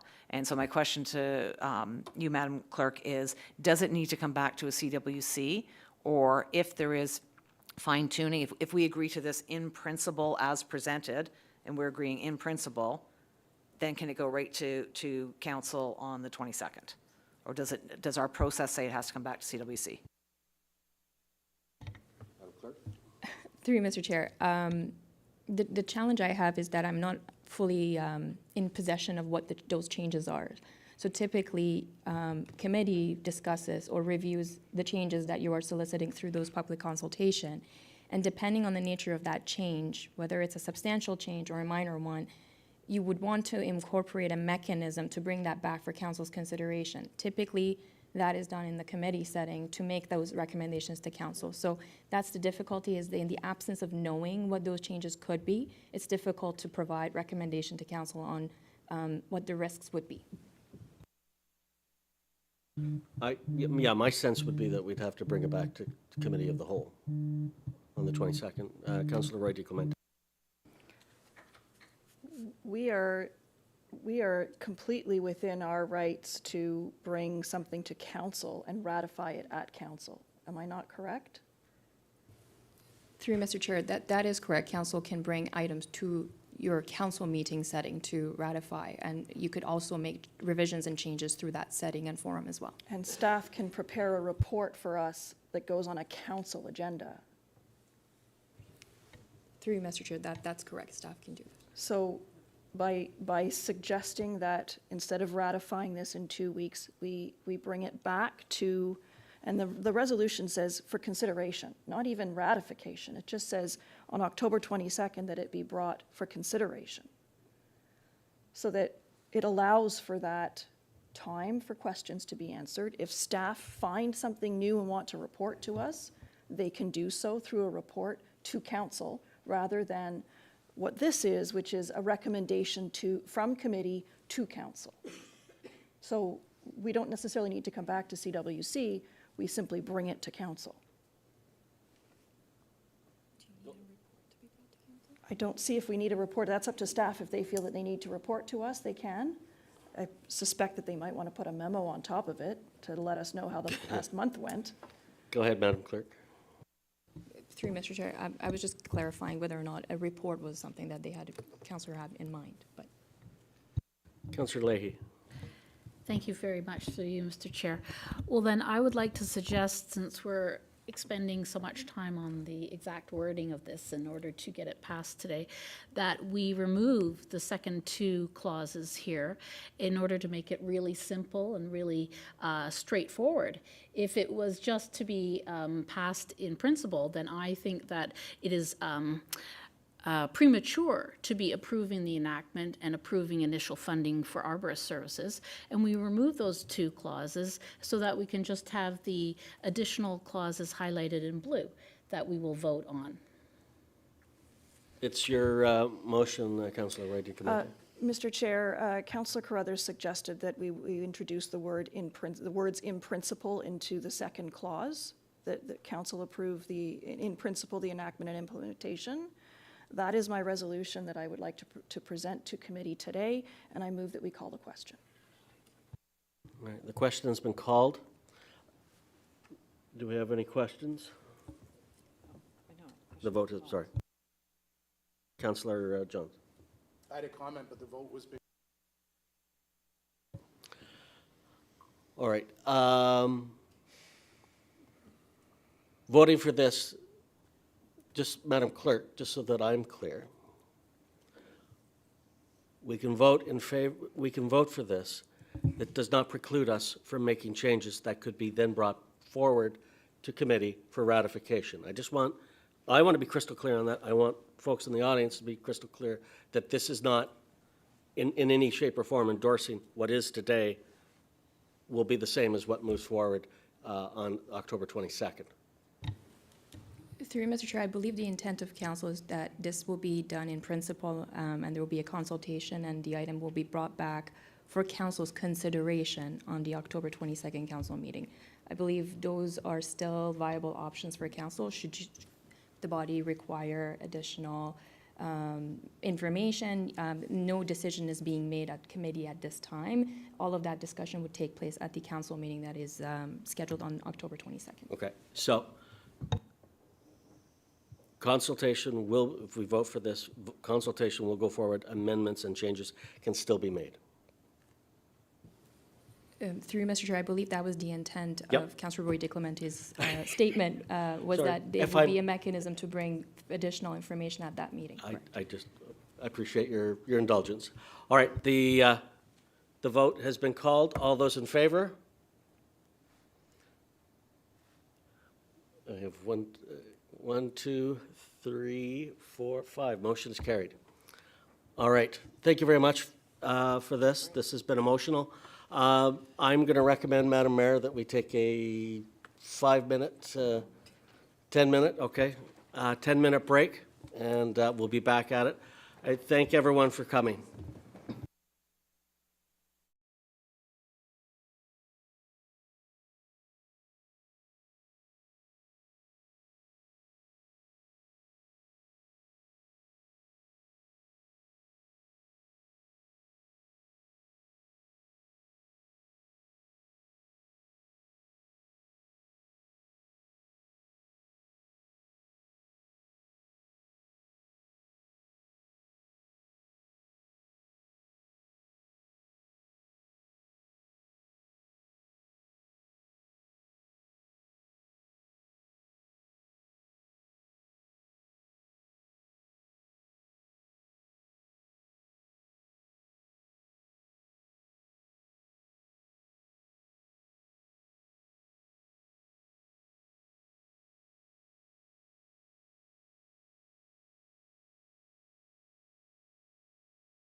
Welcome back. We're now at item F, presentations, and I'll turn it over to staff.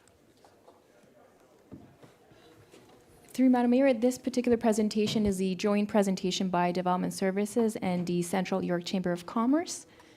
And I believe our staff is at the podium at the moment.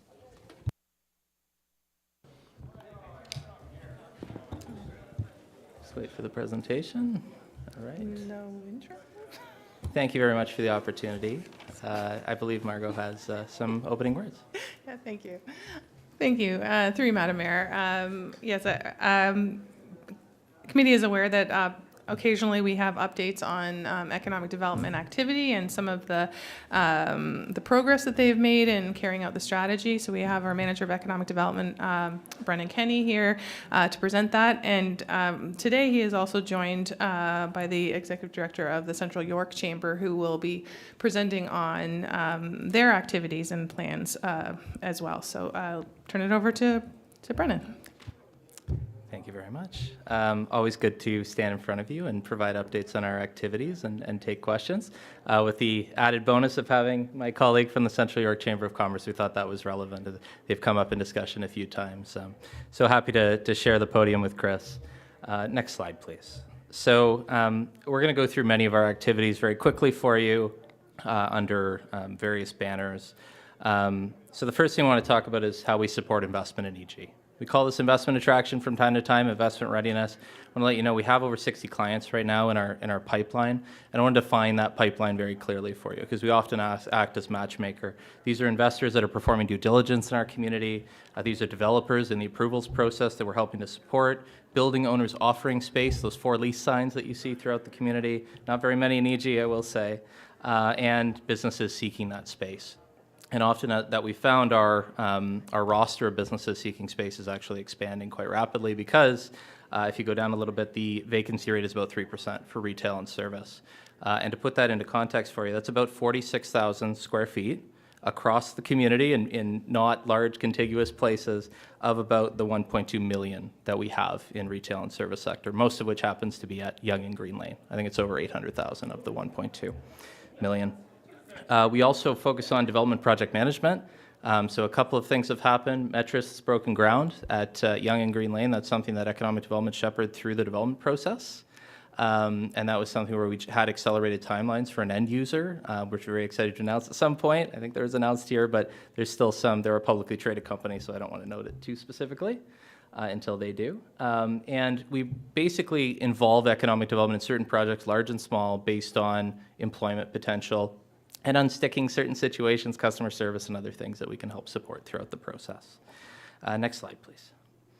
Specific to investment attraction, and one of the files that I think has expressed most of the interest in the community is Woodbine 1, Loblaw development, as some of you may know. We're actually calling this now the Loblaw and Witron development. Witron is about half the employment within that use, so they are the automation provider within there. So they are a separate HR team, they provide separate function, and there are 2 businesses working harmoniously in that one building. So they operate not just with Loblaw, but Metro and Sobeys and others.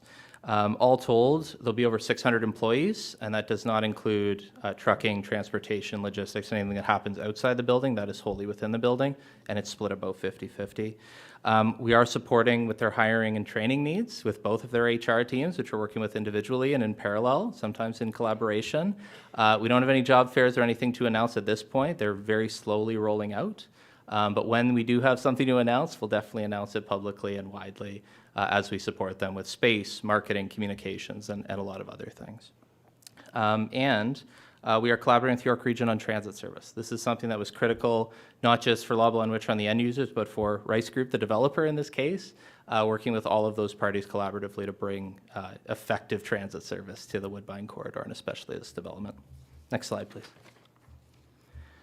And we, of course, this is where the confidential portion of our business comes in, attracting new investment. I can't talk specifically to the end users that we're dealing with in open council, but you can count that they're large single-user industrial, that they are commercial plazas that we're working with, and healthcare.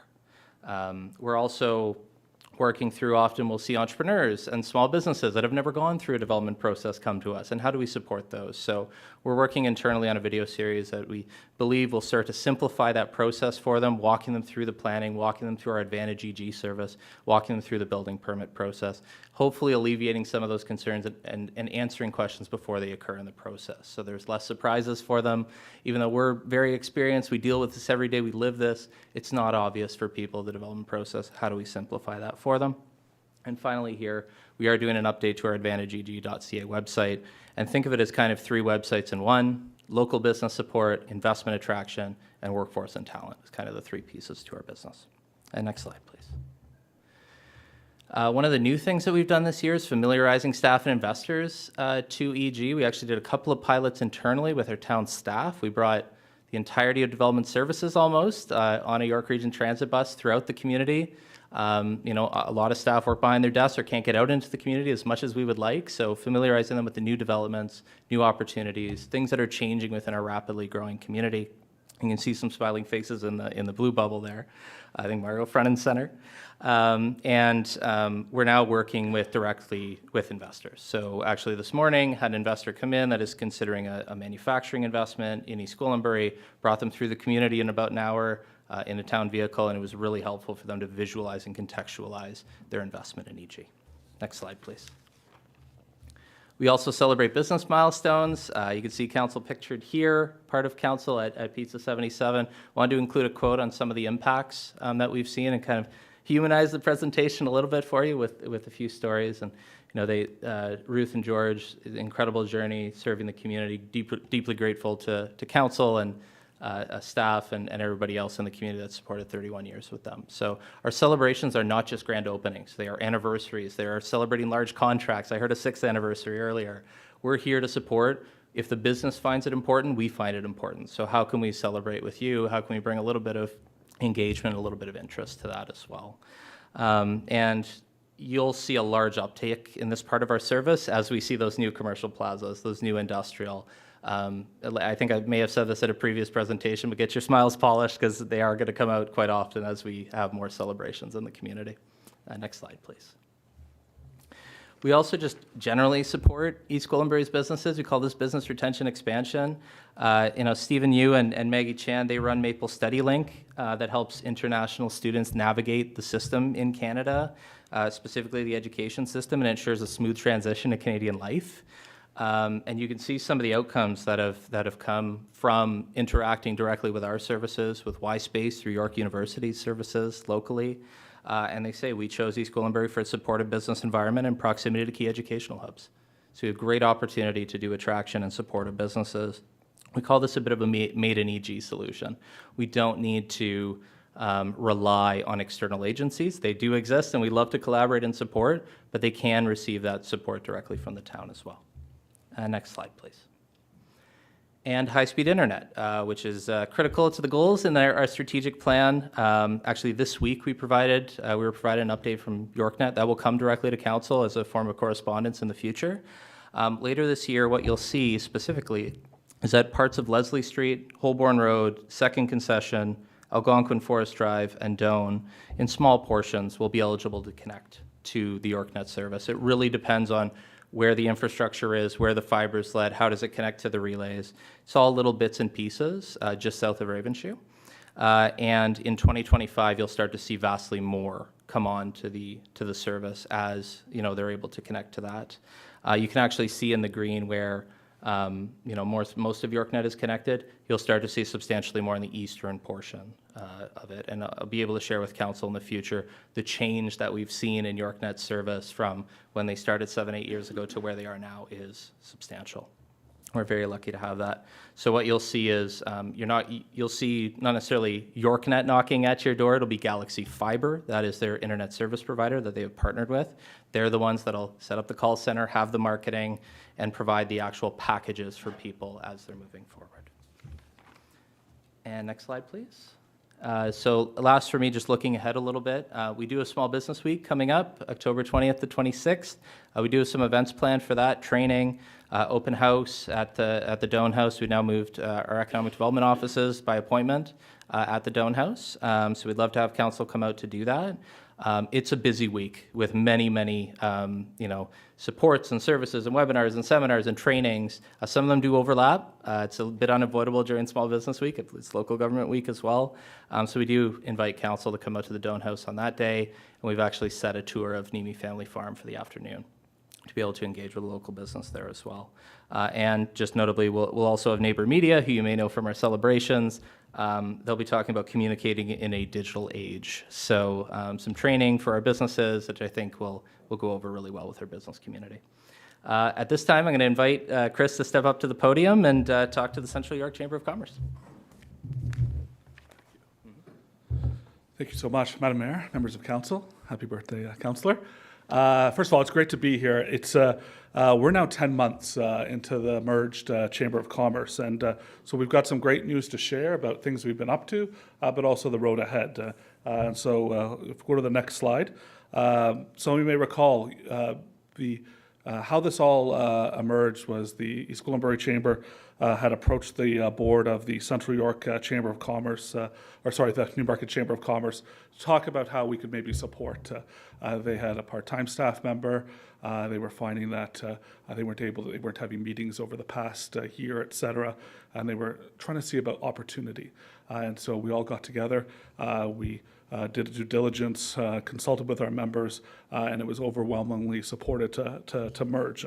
And so we've, I think, done some great things to date, and we'll share some of that. Tina Robert, as you'll know, who was previously at the EG Chamber, she is with us and frankly has been just such a great addition to the team. Next slide. At its core, the Chamber is really focused on how we support businesses grow and thrive. And events always get all the attention, but I always suggest that events are actually the tip of the iceberg in that old analogy. So much of what we do is really below the surface and how we help support businesses grow and thrive. Whether it's our mastermind programs, networking, we've got groups that meet on a weekly basis, a bi-weekly basis, a monthly basis. We have groups that specifically support not-for-profits. We launched our WILD program, Women in Leadership Development, and that was out of recognition that during the pandemic, we know that a disproportionate number of female-led businesses and females in business were impacted. And so we knew that we had a responsibility to do what we could to support female in leadership development. This is a female-led program designed. We've now gone through 6 cohorts, and it's growing and evolving. And it's one thing that either business leaders can go through, owners, but also we're now finding that some of our larger corporations who often don't know how to integrate with a chamber, they might feel they've outgrown the networking component. They're able to now put a lot of their female leadership management staff, for instance, through that program. And it's been very well received, and it all culminates actually at a East Gwillimbury Business, the Unbridled EAL program, Equine Assisted Learning Program. So it's a very popular program. Waiting list is long. As well, we have our Accelerate Central York program, which we're awaiting news on. We're cautiously optimistic about provincial funding through the Skills Development Fund. That's where we help support startups. Previously, we had 300 businesses go through that program. They went on to create 700 jobs in the Southern Ontario. And they've also gone on to raise over $34 million in venture capital. So these are businesses that we're helping support and grow, and we see that's our way of how we can support economic development. Next slide. Some of you attended our SHIFT Summit. We had that as our second annual SHIFT 24 Summit. We had it at Silver City at Yonge and Green Lane. This is one of the larger business summits in York Region, and we have very ambitious plans to grow that at this site. If we go to the next slide, you can see that we had a roster full of speakers. We plan on having at this location because it allows us to scale and grow.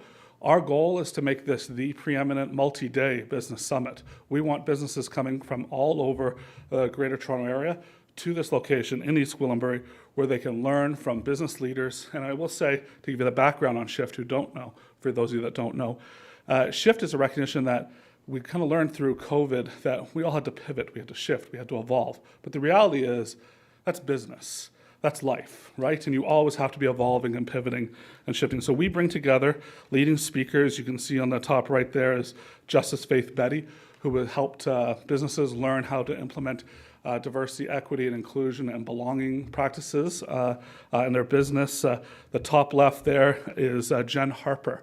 Some of you maybe have heard of the company Cheekbone Beauty. It's an Indigenous-led business.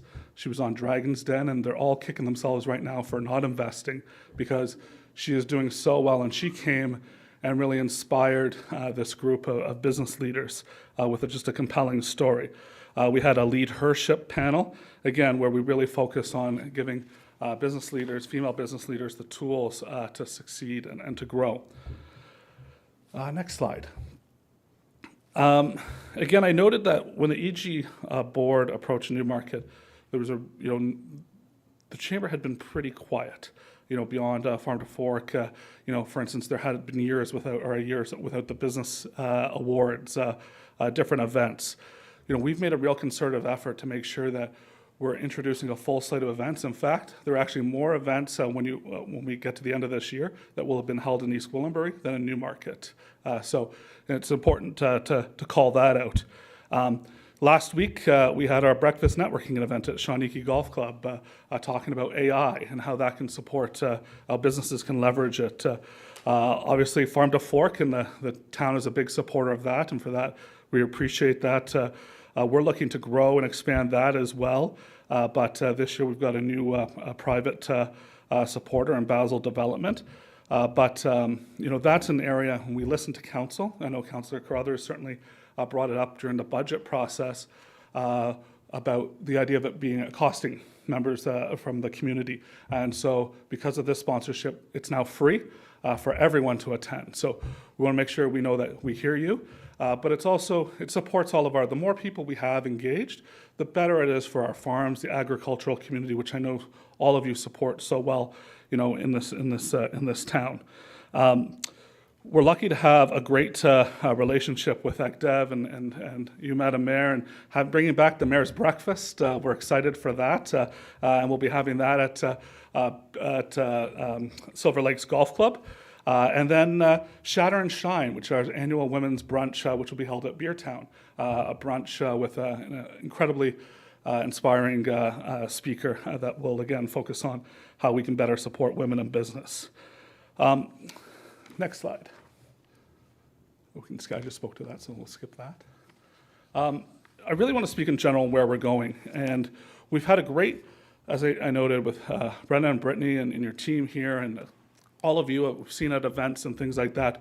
We're very fortunate. I hear from colleagues who don't always have strong relationships with their local municipalities, and that we have such a strong one. For instance, we're also engaged with working with Whitron and Loblaw to help on the recruitment initiatives and things like that. Brennan and I and Brittany have talked about how, for instance, we know that the Viva Viva works on North Yonge Street are going to happen. We kind of lived and breathed Davis Drive and South Yonge and know how troubling it can be for businesses. And sometimes, though, best laid plans about communicating when there's road closures or entrance closures, we want to make sure we're ahead of that, working with the town, the region on that, because we really don't want it to be a detrimental impact to business. But I'll note we just approved our new strat plan, and we're relaunching our member-to-member program, which is a big reason why a lot of people join a Chamber of Commerce. I know your library and your CEO is here. We'd had a conversation with Lisa Egan with your library about how businesses can also better engage with the library. I don't think many businesses realize how many resources there are in the library, for instance, the LinkedIn learning, things like that. Lisa created a resource document we've distributed to our members, but we're looking at furthering that engagement with the library because libraries need to be an asset that businesses are leveraging, and we're really excited about that. We're looking at implementing a DEI and B certification program, mentorship program, expanded masterminds. So there's lots happening here at the Chamber. So we're excited about what we've done. Again, it's been 10 months that at times has felt fast. Also, just so much happening, but also trying not to boil the ocean. There's so much we want to do, but also recognizing We need to do it at the right pace. And the reality is, we recognize that the growth of the Central York Chamber is largely in East Gwillimbury. And so it's a big part of everything we're going to be doing. And as I noted when I spoke to you about a year ago when this merger was up for discussion, our goal is to be omnipresent in the community. I think we're achieving that. And you're going to see more of us as well as we continue to grow. So thank you. I think it was under 5 minutes. Very good. Okay. Thank you. Questions? Councillor Hay, go ahead, please. Thank you very much. Through you, Madam Mayor. I was the previous council liaison for the East Gwillimbury Chamber of Commerce prior to the merger with the Newmarket Chamber of Commerce. So I have a particular interest in continuing to advocate for East Gwillimbury. And I would like clarification in terms of the relationship that exists, because I'm unclear, and I'm sure that the public is also unclear, if I'm unclear, what that relationship looks like in terms of communications, meetings. This is the first time in 10 months that I'm hearing anything as a councillor in terms of reporting and sharing information with EG Council. So I would like to know more about how often you meet, how you're communicating, and how we can improve communications with all of council. Sure. So as you may, we're a member-based organization. So we report to our members on an annual basis through our AGM, and that's in December. So there's that formal reporting mechanism.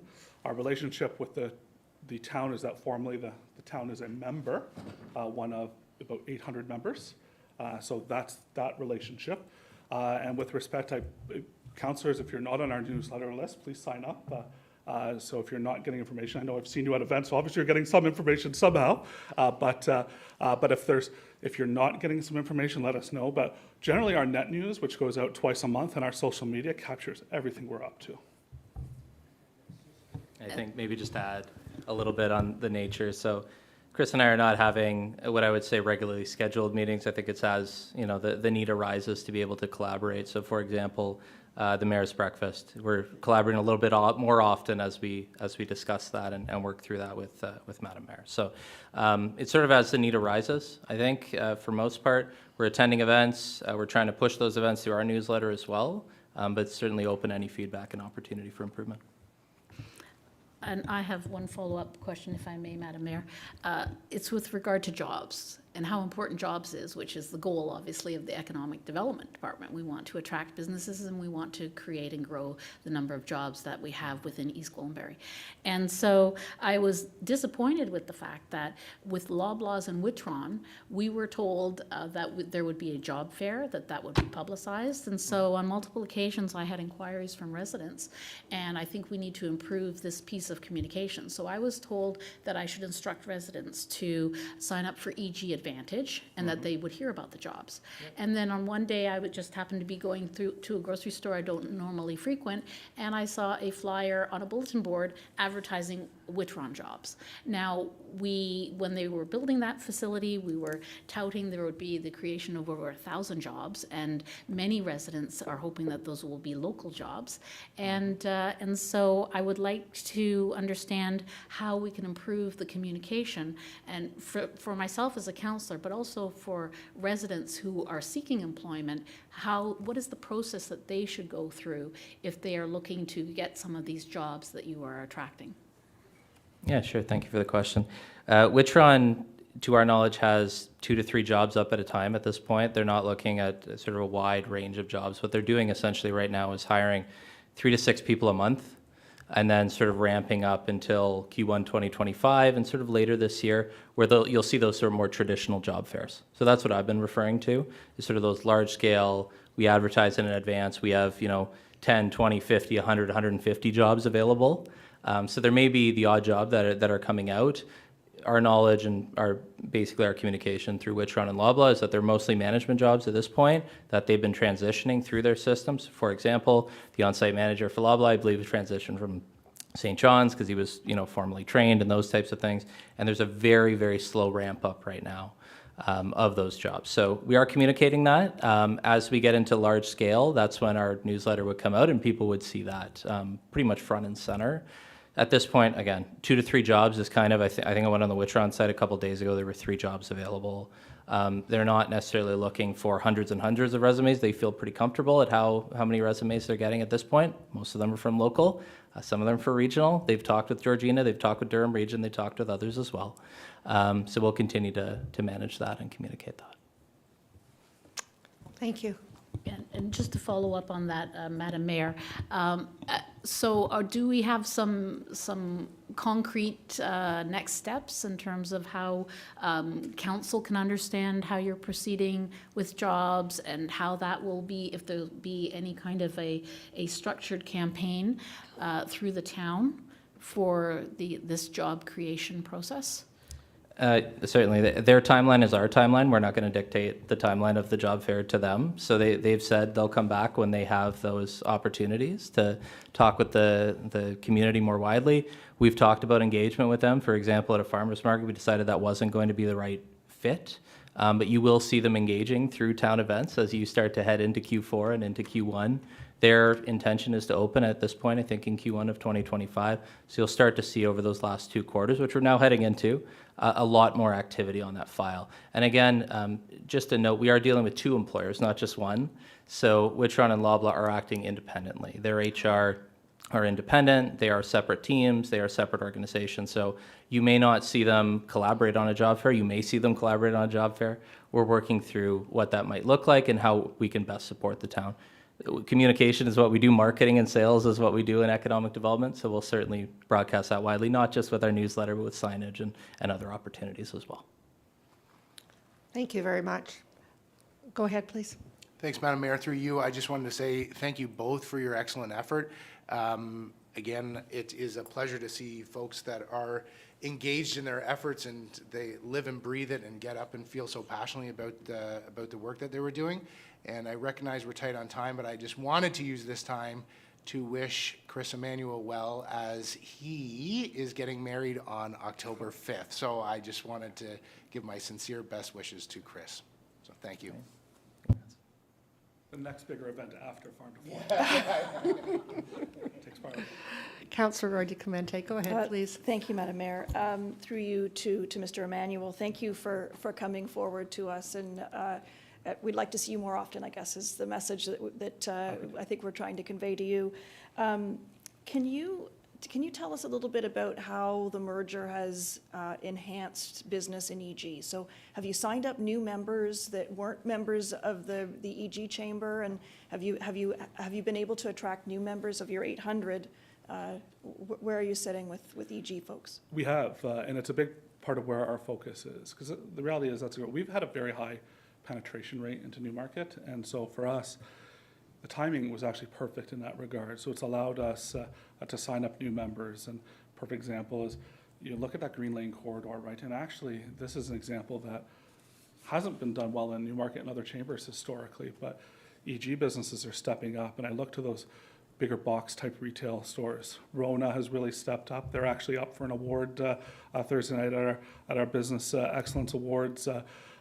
Beer Town and hosting the brunch and things like that. So, because I think sometimes there's a philosophy out there that, if you're a larger business, big box, the Chamber of Commerce is maybe not your people, if you will, not your group, but actually it is.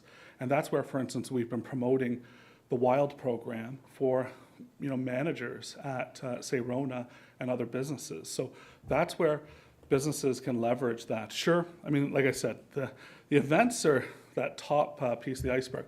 I would suggest it's our programming that we offer, and you're going to see that expanded. I would argue that's more where, I kind of always say to people, there's Chamber 1.0, which if you close your eyes and go to any community in North America, they all look similar, right? Networking events, things like that, and people passing out their business cards. We want to be about being Chamber 2.0, which is helping foster that startup economy, support those new businesses, but also where we can empirically measure how they grow and scale.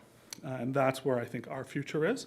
And so if we can do that and measure through KPIs on how we're supporting businesses in EG and in Newmarket, the reality is we also have businesses from other towns as well, because I think they see the value in our chamber, then I think we're all richer for it. Thank you. I'd love to see when you come back to us some KPIs on, obviously it's only 10 months in, but once you're a little further in, I think that would be helpful for us to understand that. And Could the I farm, just jump on it? Because one thing, Yeah. chambers traditionally just report on membership and on, say, event attendance. And I would actually argue we need to get out of that habit. So we're starting to roll out CSATs and Net Promoter Score on the work we're doing.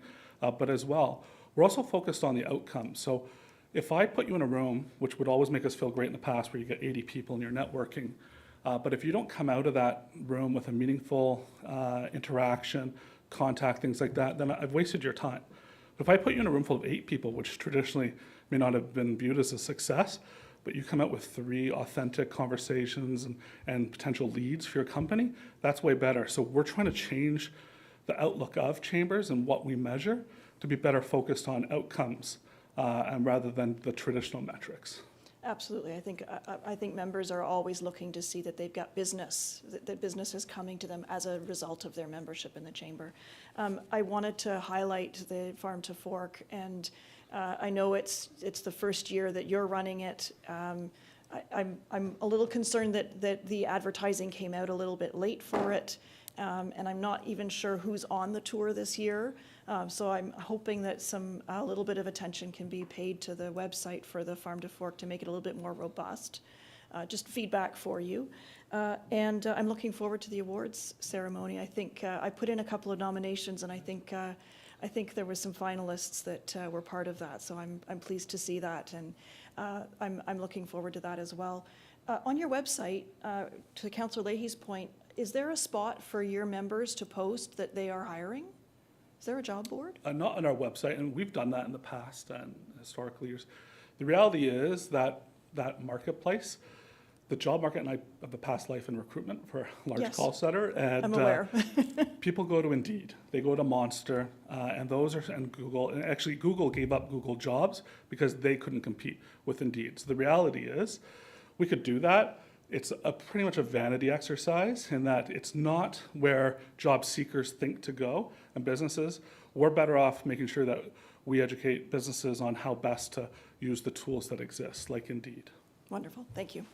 And if I may just add quickly, workinyork.ca is an aggregator of Indeed and Workopolis and jobbank.ca and whatever. That's run by the Workforce Development Board of York Region in partnership with York Region Economic Development. So there is an opportunity there, and you can actually search by East Gwillimbury if you'd like, and some of the subsets there.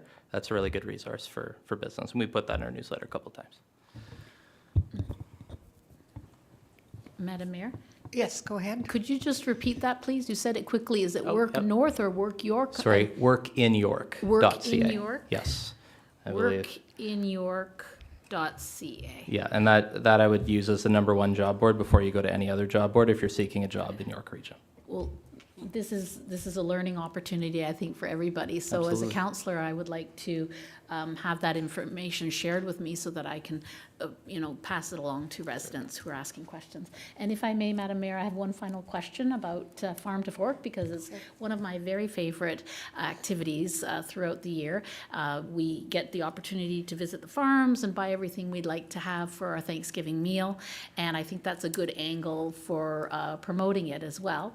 And so we, in the last budget, I'm just thinking ahead because we're about to enter our budget process, and in the last budget, we provided $8,000 of East Gwillimbury taxpayer money to the Central Chamber of Commerce, and you noted that you had found a sponsor for Farm to Fork, so no one has to pay an admission fee.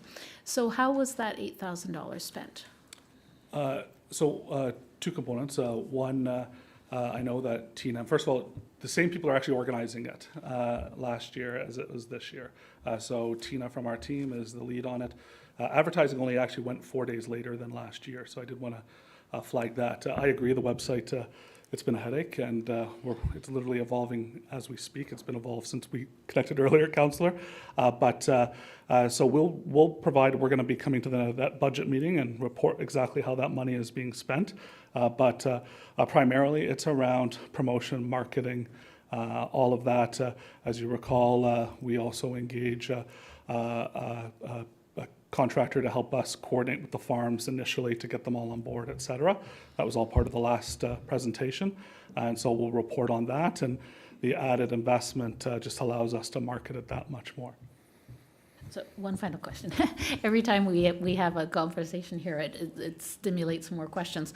But while I was the council liaison, we had a conversation about the Love Local sign that's outside the former Newmarket Chamber of Commerce. And there was some discussion about bringing that sign up to East Gwillimbury or having a dedicated EG Love Local sign like that we could move around East Gwillimbury to support businesses and to support the Farm to Fork tour on that day. And how is that plan coming along? Yeah, so it hasn't changed since our conversation, I think, 2 weeks ago. But we need to repair that sign. It needs some work on it. We're not able to move it readily. So we don't necessarily have the budget set aside immediately for the repairs, because you can imagine when you move it around, people climb on it, things like that. There was graffiti recently put on it. So our look is we're looking at creating a sign that is more mobile, that we can better move throughout the community. To put it in context, for us to move that sign, we generally want it to remain stationed for a couple weeks because, the labor just in moving it is usually around $1,500. So, plus the repairs that we need to make. So right now, again, it hasn't changed. We don't have new budget monies aside to repair that as yet. Thank you for the update. Thank you very much. It's good to have you in front of us today and share. I wondered if Councillor Roy DiClemente, you would move this presentation. Move receipt with thanks. Thank you, and thank you for coming out. Don't be strangers. I think you can tell by, even though it's been a long day, we still have an interest in what's happening out there. So thank you very much for being here today. Really appreciate it and all the good work you do. All those in favor? And that's carried. Thank you very much.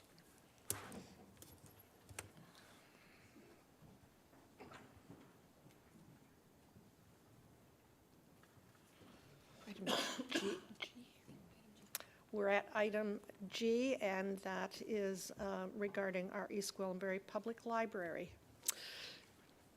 Good to see you with us today. Good morning, Madam Mayor, Council, and staff. I am very excited to introduce Sandra Sador, who recently joined the East Gwillimbury Public Library as our new CEO. Sandra brings over 25 years of valuable experience in library science and 13 of those in management, paired with an outstanding academic background, including a Master's of Library and Information Science and an MBA in Essentials Certification. Sandra has held leadership roles at the Barrie Public Library and also is an alumni of Guelph's Lang School of Business, where she earned her Master's of Leadership degree. Her dedication to the community engagement is already evident in the way that she has embraced both our library staff and our community. Sandra's commitment to public service combined with her forward-thinking approach makes her an excellent fit to lead EGPL. And I know we only have 5 minutes. I could keep on going with her resume, but I'll keep it short. She's eager to support creative strategies that meet evolving needs of our diverse and growing community. Her passion for innovation and service will no doubt enhance the library's role as a central hub in East Gwillimbury. And it was great to hear about partnering with the Chamber already, and she's only been here a short while. I was able to attend part of a team development day Sandra hosted it with the EGPL team. That morning I saw engagement, felt enthusiasm, and heard words of commitment to community inclusion and being a place where everyone in EG belongs. And I shared at our library board meeting last night, it's the first time I've introduced someone new to a team, attended their very first meeting and had someone on staff come up and grab my arm and say, "Thank you for hiring her."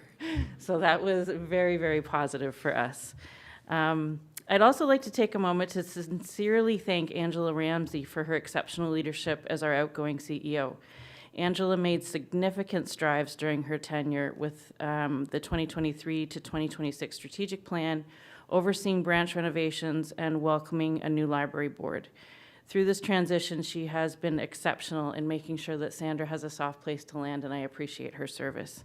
So please join me in welcome Sandra to the East Gwillimbury Public Library. Welcome. Good to have you in front of us. Thank you. Good afternoon, Madam Chair, members of council and staff. Thank you, Christine Glenn, Library Board Chair, for your warm words of introduction. Strong starts are possible when a community fosters a sense of belonging. And at East Gwillimbury, I have seen firsthand the impact of a mayor and council that are dedicated to connecting and fostering relationships that provide the structure for collaborative work. Through each interaction with council, one key objective was paramount: to meet the needs of residents. This commitment aligns with my own values and dedication to public library service and reflects the core values of our library. With the vision for the town of East Gwillimbury and the growth plan set in place by the library board, I'm well equipped to chart the library into the future with a focus on literacy, inclusion, connection, and sustainability. Core foundational values that form our commitment to serving the diverse needs of our community. As a library, we will support growth through engagement and promoting the value of library memberships. Our libraries move the lives of our residents forward. Membership unlocks free access to resources and services that support innovation and lifelong learning. I am proud to lead a library that has been identified as a municipal cultural resource that preserves the town's culture and plays a key role in engaging residents of all ages. The library fosters cultural enrichment and knowledge exploration through our diverse programming, collection, and services that are delivered by our passionate staff who spark curiosity every day. I'm eager to lead this dynamic team into 2025 as we expand our access by opening the Queensville Library location at the Help. Equipped with an updated service delivery model, we are intent on supporting our staff in the delivery of exceptional experiences across all of our locations. Community engagement will be critical as we journey towards our launch. We will leverage our 50th anniversary celebration as a trusted and beloved library. We are a pillar in the community and invite everyone to journey with us into the future. Come discover our makerspaces, programs, and collections.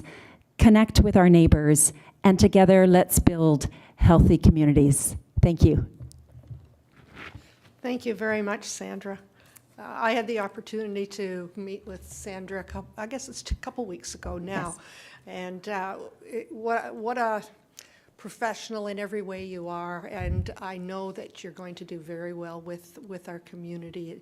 You have that zip that makes it happen, so thank you so much. And I would recommend to other members of council to sit down with Sandra. She's has a lot of ideas about where East Gwillimbury's library could go. So thank you so much for being here. Thank you so much, Madam Chair. Could I have a Councillor Krupp? Roy DiClemente. All those in favor? And that's carried. Thank you very much.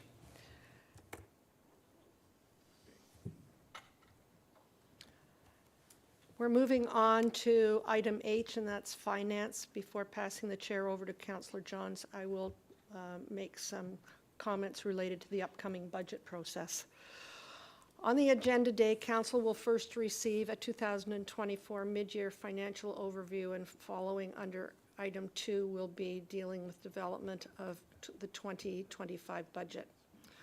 Further to my email communication with Council in August, I want to reiterate that I have met with staff to view the process under the Strong Mayors legislation, and I reconfirm that while there are some administrative changes, they will not alter the standard process we follow to develop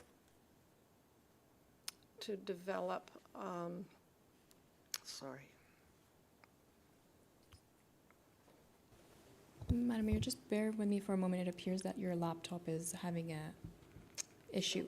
A sneeze. Don't think it was anything that I said.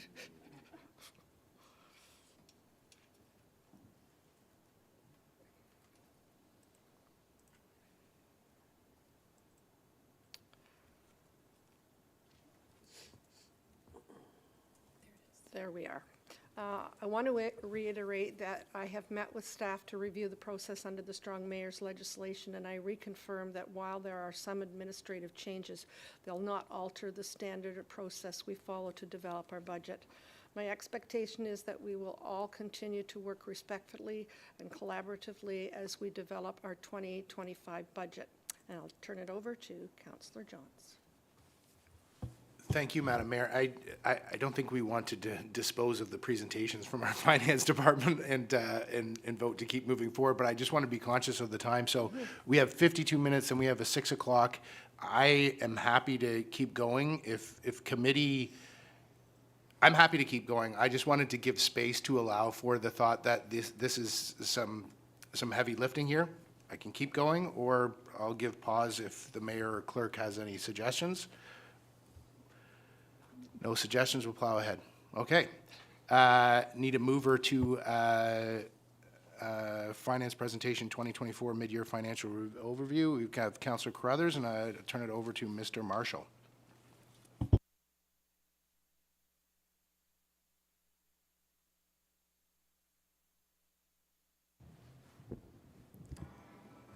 So thank you, Mr. Chair and members of committee. Today I'm joined here by our Deputy Treasurer and Director of Finance, Valadima, and our Director of Capital and Development Finance, Carolyn Brown, and we're here to present the mid-year results for 2024 of our financial statements. Next slide, please.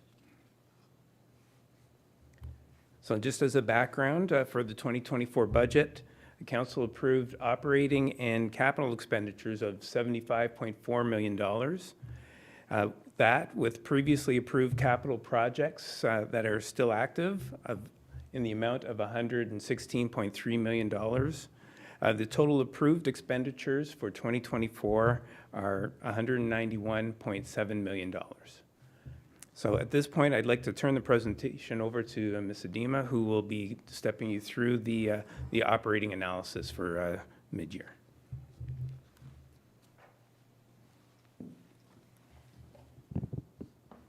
Thank you, Mr. Marshall. Good afternoon, Madam Mayor, members of committee. Next slide, please. Before I jump into the mid-year financial status, I thought I would provide a quick refresher of the financial analysis that occurs throughout the year with each of the departments and the overall town finances. Detailed financial reports are available on demand to management at all times throughout the year. This provides insight into all expenses and revenues that have been entered into the system, and managers can monitor how they are tracking against budget as needed. On a quarterly basis, finance staff perform a full review of each of the department reports and meet with all the teams to ensure that we have a full understanding of any variances that are appearing, as well as gather information about what can be expected throughout the balance of the year. This not only assists with the understanding of the financial position for each department, but also helps to prepare the budgets for the upcoming year. As an added step for 2024, we added a full mid-year cycle close. This allowed us to track in detail any expenses and revenues that may have occurred but for timing reasons had not yet been booked in the system. So with that overview, we'll jump into the slide. So I'm pleased to report to you today that I have nothing significant to report. As you can see from this slide, expenses are tracking at around half of the year's annual budget. Water and wastewater slightly lower, around 40% of the annual expenses, mainly related to some gapping in salaries and benefits, as well as regional cost credits related to ongoing discussions with Flushing. Next slide, please. Revenue status is also tracking as we would expect to see at this point in the year. Tax-supported revenue showing at 95% of the annual budget. The reason for that is related to the final tax billing being completed before June 30th. So we have essentially billed out the full annual budget by mid-year. Collection of this revenue still happens in installments, so we are still in the collection process for the remainder of the year. Next slide. While I do have nothing significant to report, there are a few areas that I will highlight for you. Throughout our analysis, we do see that salary and benefits with a total annual budget of $30.6 million, current spend is at 14.6, resulting in approximately 47% spend on this budget. What does this tell us? We will not see significant gapping at the end of the year as we have in prior years. We do expect our salaries budget to come in very close to what we budgeted. Upon review of contracted services, consultants, and legal services, we are seeing a higher than expected spend here. Total annual budget for all of these expense areas combined is approximately $1.5 million, with a mid-year spend of $1.2 million, resulting in 78% of the annual budget already being spent. Software licenses and maintenance is another area we're closely monitoring. With the increased use of cloud-based technology, as well as increased user volumes and rising licensing costs, we are seeing expenses higher than expected in this area. The total annual budget in this category is approximately $640,000. At mid-year, we're seeing spend of approximately $588,000, resulting in 92% of the annual budget already being spent. Some of that's related to timing, and some of it we do expect to see a slight overspend there. Finally, tax revenue is mentioned at currently sitting at almost 100%, 99.8% of the annual budgeted amount. In a review of what's expected with upcoming supplementary billings, we do not expect to see a large variance over what was budgeted here. Overall, we are forecasting a small surplus at the year end, but not as significant as we have seen in prior years. In April of each year, we bring a report forward detailing any available surplus for the previous year that is then discussed, explained, and distributed directly to the reserves. The other ways that we increase reserve balances are by dedicated contributions included in the budget, as well from the investment of the funds that we have available, we earn interest. That interest is allocated directly to the reserves. So we're pleased to report for 2024 that we've been able to work with our investment advisors on strategies to maximize that interest being earned on those funds. This interest is not permitted to be used for general operations and is allocated directly to the reserve accounts. At this point, I will pass the presentation over to Carolyn Brown for an overview of capital.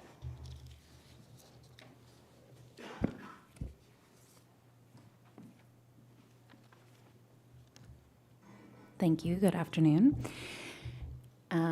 Perfect. Okay. At the beginning of 2024, the town had an open capital program with a value of $141.9 million. Of this amount, $81.1 million was related to the Health and Active Living Plaza project, and the remaining $60.8 million was for the balance of the town's program.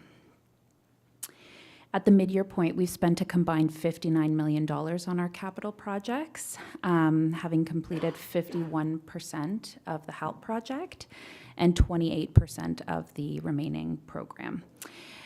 It's helpful to separate the Health and Active Living Plaza from the remainder of the town's program. As you can see on the slide here, it's illustrated pretty clearly due to its scope and significance.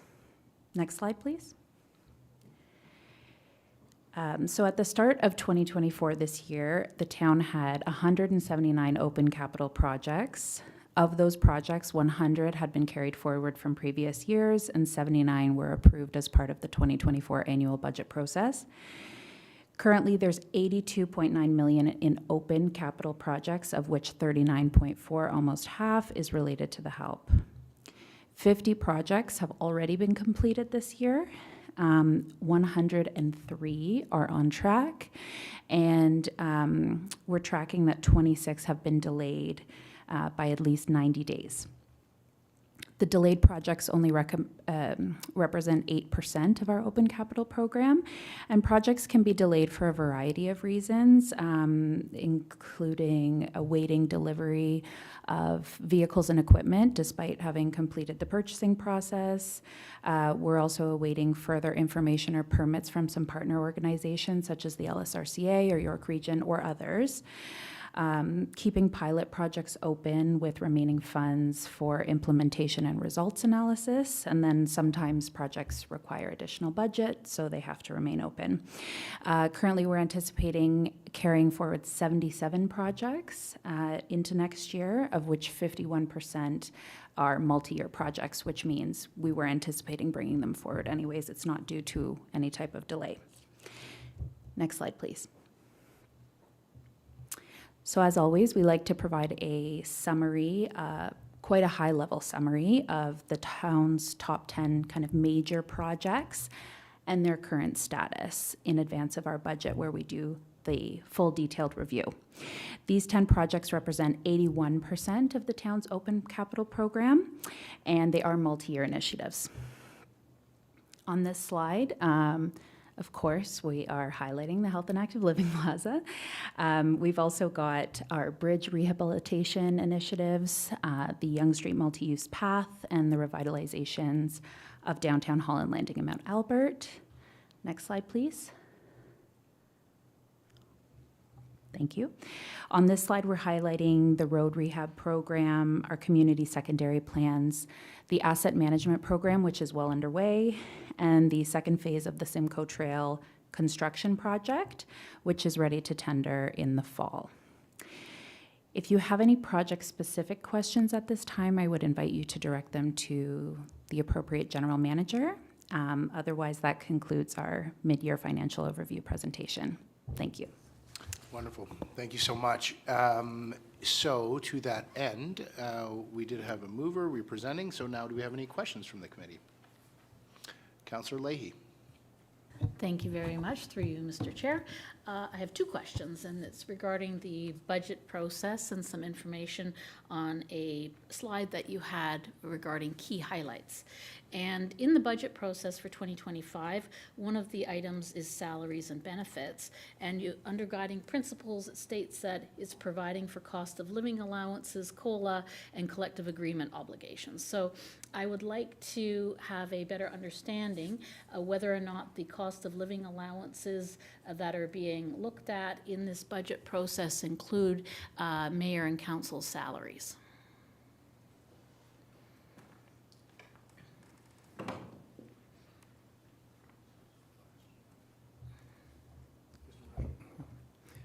So through you, Mr. Chair. So we'll be getting into that a bit in the next presentation, but for the process, the salaries and benefits include both council and staff. Thank you. You said you had two questions, Councillor? I'll save the other one for the next presentation. Okay, thank you. Other members of the committee? Questions, comments? Councillor Roy DiClemente. Thank you. I'm just wondering if we can put some parameters around what is a modest surplus. A range is fine, but what do we consider modest? Through you, Madam Chair, Mr. Chair. Modest would be not the $9 million combined surplus that you have seen in the past. When we look at fee-supported water, wastewater, and tax-supported. From tax, we don't expect to see anywhere in the millions. It will be definitely below that. Any other members of committee? Seeing that, we've, Councillor Carruthers, thank you for moving that. All those in favor? Motion carries. Wonderful. Next item is our joint finance and legal and legislative services presentation report, financial 2024-07, 2025 budget development. Do we have a mover for this? Councillor Crone, thank you.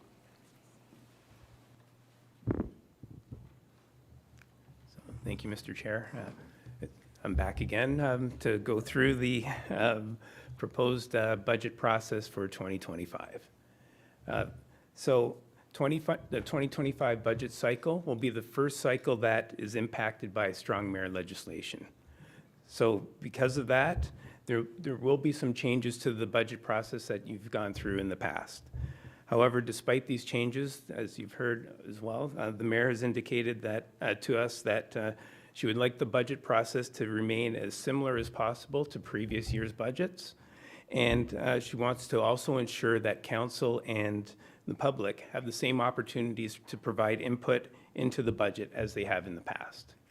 So with this presentation, hopefully we'll be able to demonstrate that the process will be quite similar to how we've done it in the past. So next slide, please. So the next couple slides will provide an overview of the 2025 budget process. The first couple points you'll see are pretty similar to how we've done things in the past. Staff in the summer started preparing the budget, objectives, business plan objectives, sorry, and identified resources required to meet those business plan objectives. On September 4th, staff brought forward the business plan objectives to Committee of the Whole, and the committee endorsed those objectives in principle. So what would happen in previous years is that staff would go and prepare the budget and table the budget in a presentation in October. So one of the changes that have been resulted from the new legislation is that the mayor is now responsible for preparing and tabling the budget. So, however, the legislation allows the mayor to direct staff to prepare the budget, so that part will remain the same, but the mayor is now responsible for tabling the budget. And then when the mayor tables the budget, that triggers timelines that are outlined in the legislation to complete the budget process. So in order to balance keeping the process similar to how we've done it in previous years and to meet the requirements under the legislation, what will happen is after this meeting, the mayor will issue a direction to staff to go and prepare the budget. So once that happens in October, instead of staff tabling the budget, staff will be presenting a budget preview, so as not to trigger the timelines. So it will be basically the same, however, it's not tabling the budget. And then by October 30th, we'll be issuing the budget binders, but it will be a pre-release. It won't be the draft of the actual budget. So it's a pre-release. And then November 4th, the mayor will officially table the budget, and that will kick off the timelines for under the strong mayor legislation. Next slide, please. So as we've done in the past, Finance will be meeting with councillors individually to go over the budget and answer any questions that they might have in terms of the preparation and some of the details within the budget. Budget Committee is scheduled to meet on November 18th, 20th, and 27th, and through that process, they'll be identifying any changes that they would like to have made through the budget. So in the past, what would happen is Budget Committee would identify changes and they would adopt in principle a revised budget that included those changes. So, and then that would get forwarded to council, and council would adopt the revised budget. So under strong mayor legislation, council no longer adopts the budget. But what they have available to them is they have 30 days after, and they have until 30 days after the budget is tabled to make changes. So how that process is going to look now is instead of a committee going through and adopting changes in the budget in principle. They're going to be recommending amendments or changes to the budget for council approval. So then that will get forwarded to council, and council will approve any changes that were made, as opposed to approving the budget. So it's just a nuance, but it's basically what has been happening in the past, except it's a bit of a nuance. So you're approving changes, not the full budget. So now where the legislation makes further changes is those changes that council has adopted, the mayor has an opportunity to veto those changes. So if the mayor chooses not to veto the changes, the budget is adopted with those changes included. If the mayor chooses to use her power and veto the changes, it reverts back to how the budget was submitted, and then council will have an opportunity to overturn the veto. And they have to do that by 2/3 majority. So if council decides not to overturn the veto, then the budget is deemed adopted without the change. But if council has a 2/3 majority and changes and overturns the budget is deemed adopted at that time with those changes included. So it's a bit convoluted, but it really will, the next slide will help out a bit, so. Okay. So this is, the next two slides provide a comparison of how the budget would be approved under new legislation versus how it was approved before. So under the former process, what would happen is staff would go and table the budget. Budget committee would meet, and for this example, we've said that staff brought forward a budget of $1 million. And through the deliberations of committee, they've identified a change to the budget of $100,000. So what would have happened in the past is budget committee would approve in principle, a revised budget of $1.1 million. And then that would go to council, and council would adopt the revised budget of $1.1 million. And that would be the end. So, next slide, please. So, under strong mayor legislation, there's a little bit of a nuance now that the mayor tables the budget as opposed to staff, but it's still a similar process. Budget committee will still deliberate and identify changes to the budget that they'd like to make. So for this example, they still identified the $100,000 change to the budget. So instead of adopting the $1.1 million budget in principle, they're now recommending a change of $100,000 for council approval. Still amounts to the same thing. You're still changing the budget to make it 1.1 million, except it's not approving the full budget, it's approving a change. So then council, instead of adopting the budget, they would adopt the change. So they would adopt the $100,000 change, not the 1.1 million. So now the strong mayor legislation kicks in. The mayor can choose whether she wants to veto those changes or not. So if the mayor chooses not to veto that $100,000 change, the budget is deemed adopted at $1.1 million. If the mayor decides to veto that change, the budget reverts back to $1 million.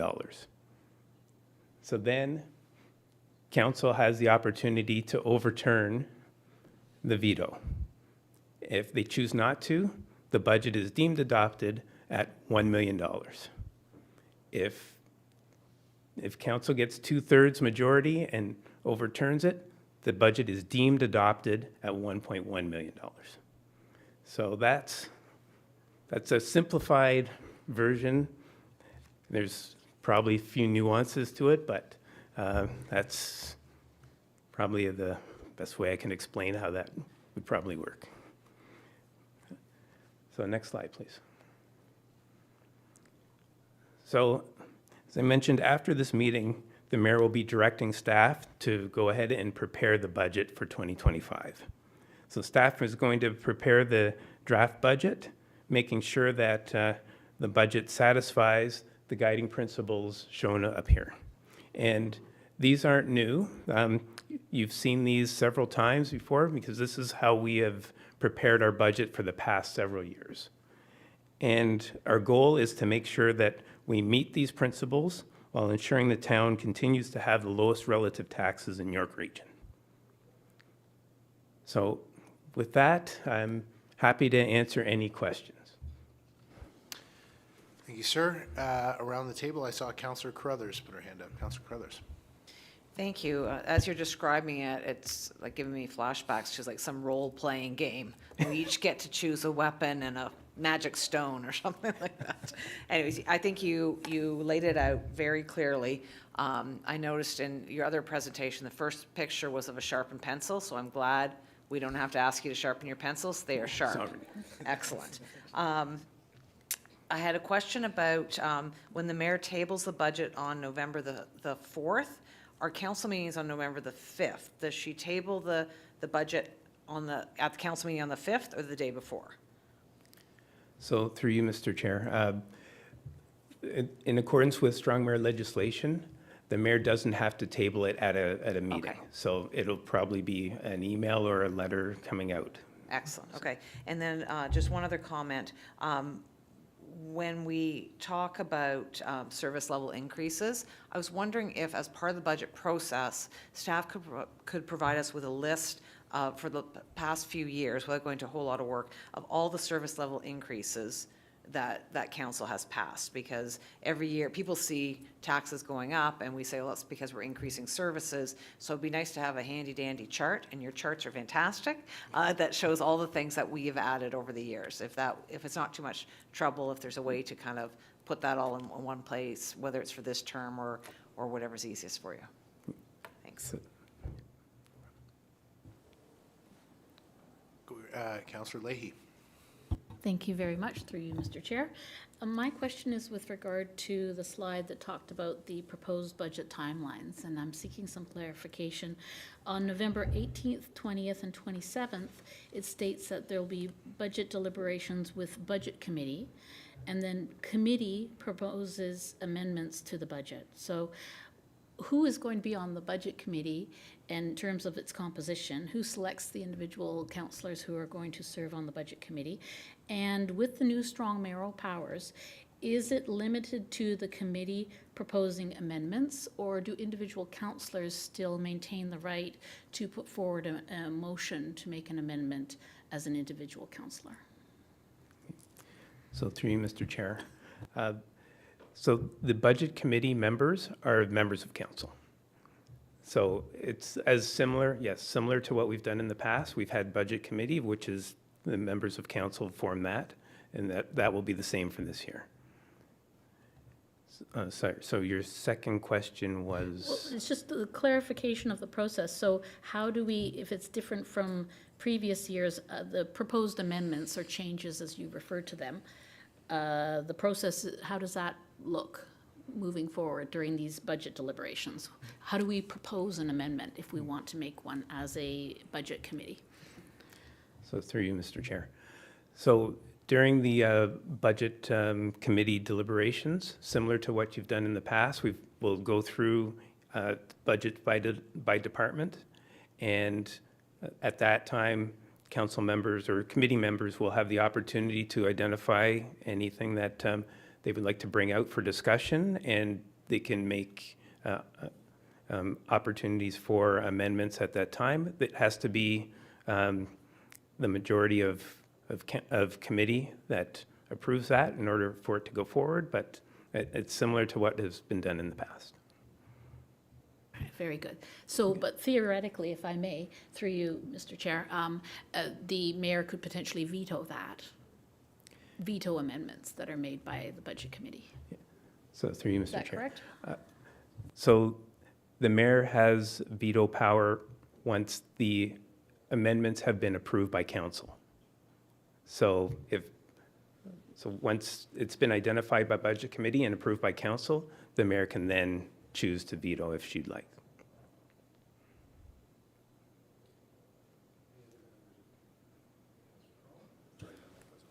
Thank you, Mr. Chair. I appreciate the presentation, and I moved this motion, and I was hoping I could just amend it just a bit. I would like to include, maybe as the second last paragraph, that council, to include the words, that council endorse the guiding principles for budget development while ensuring that the town continues to have the lowest relative taxes in York Region. If you'd allow me to do that. So that's there's your amendment. Any discussion on that? We'll call the vote. All those in favor?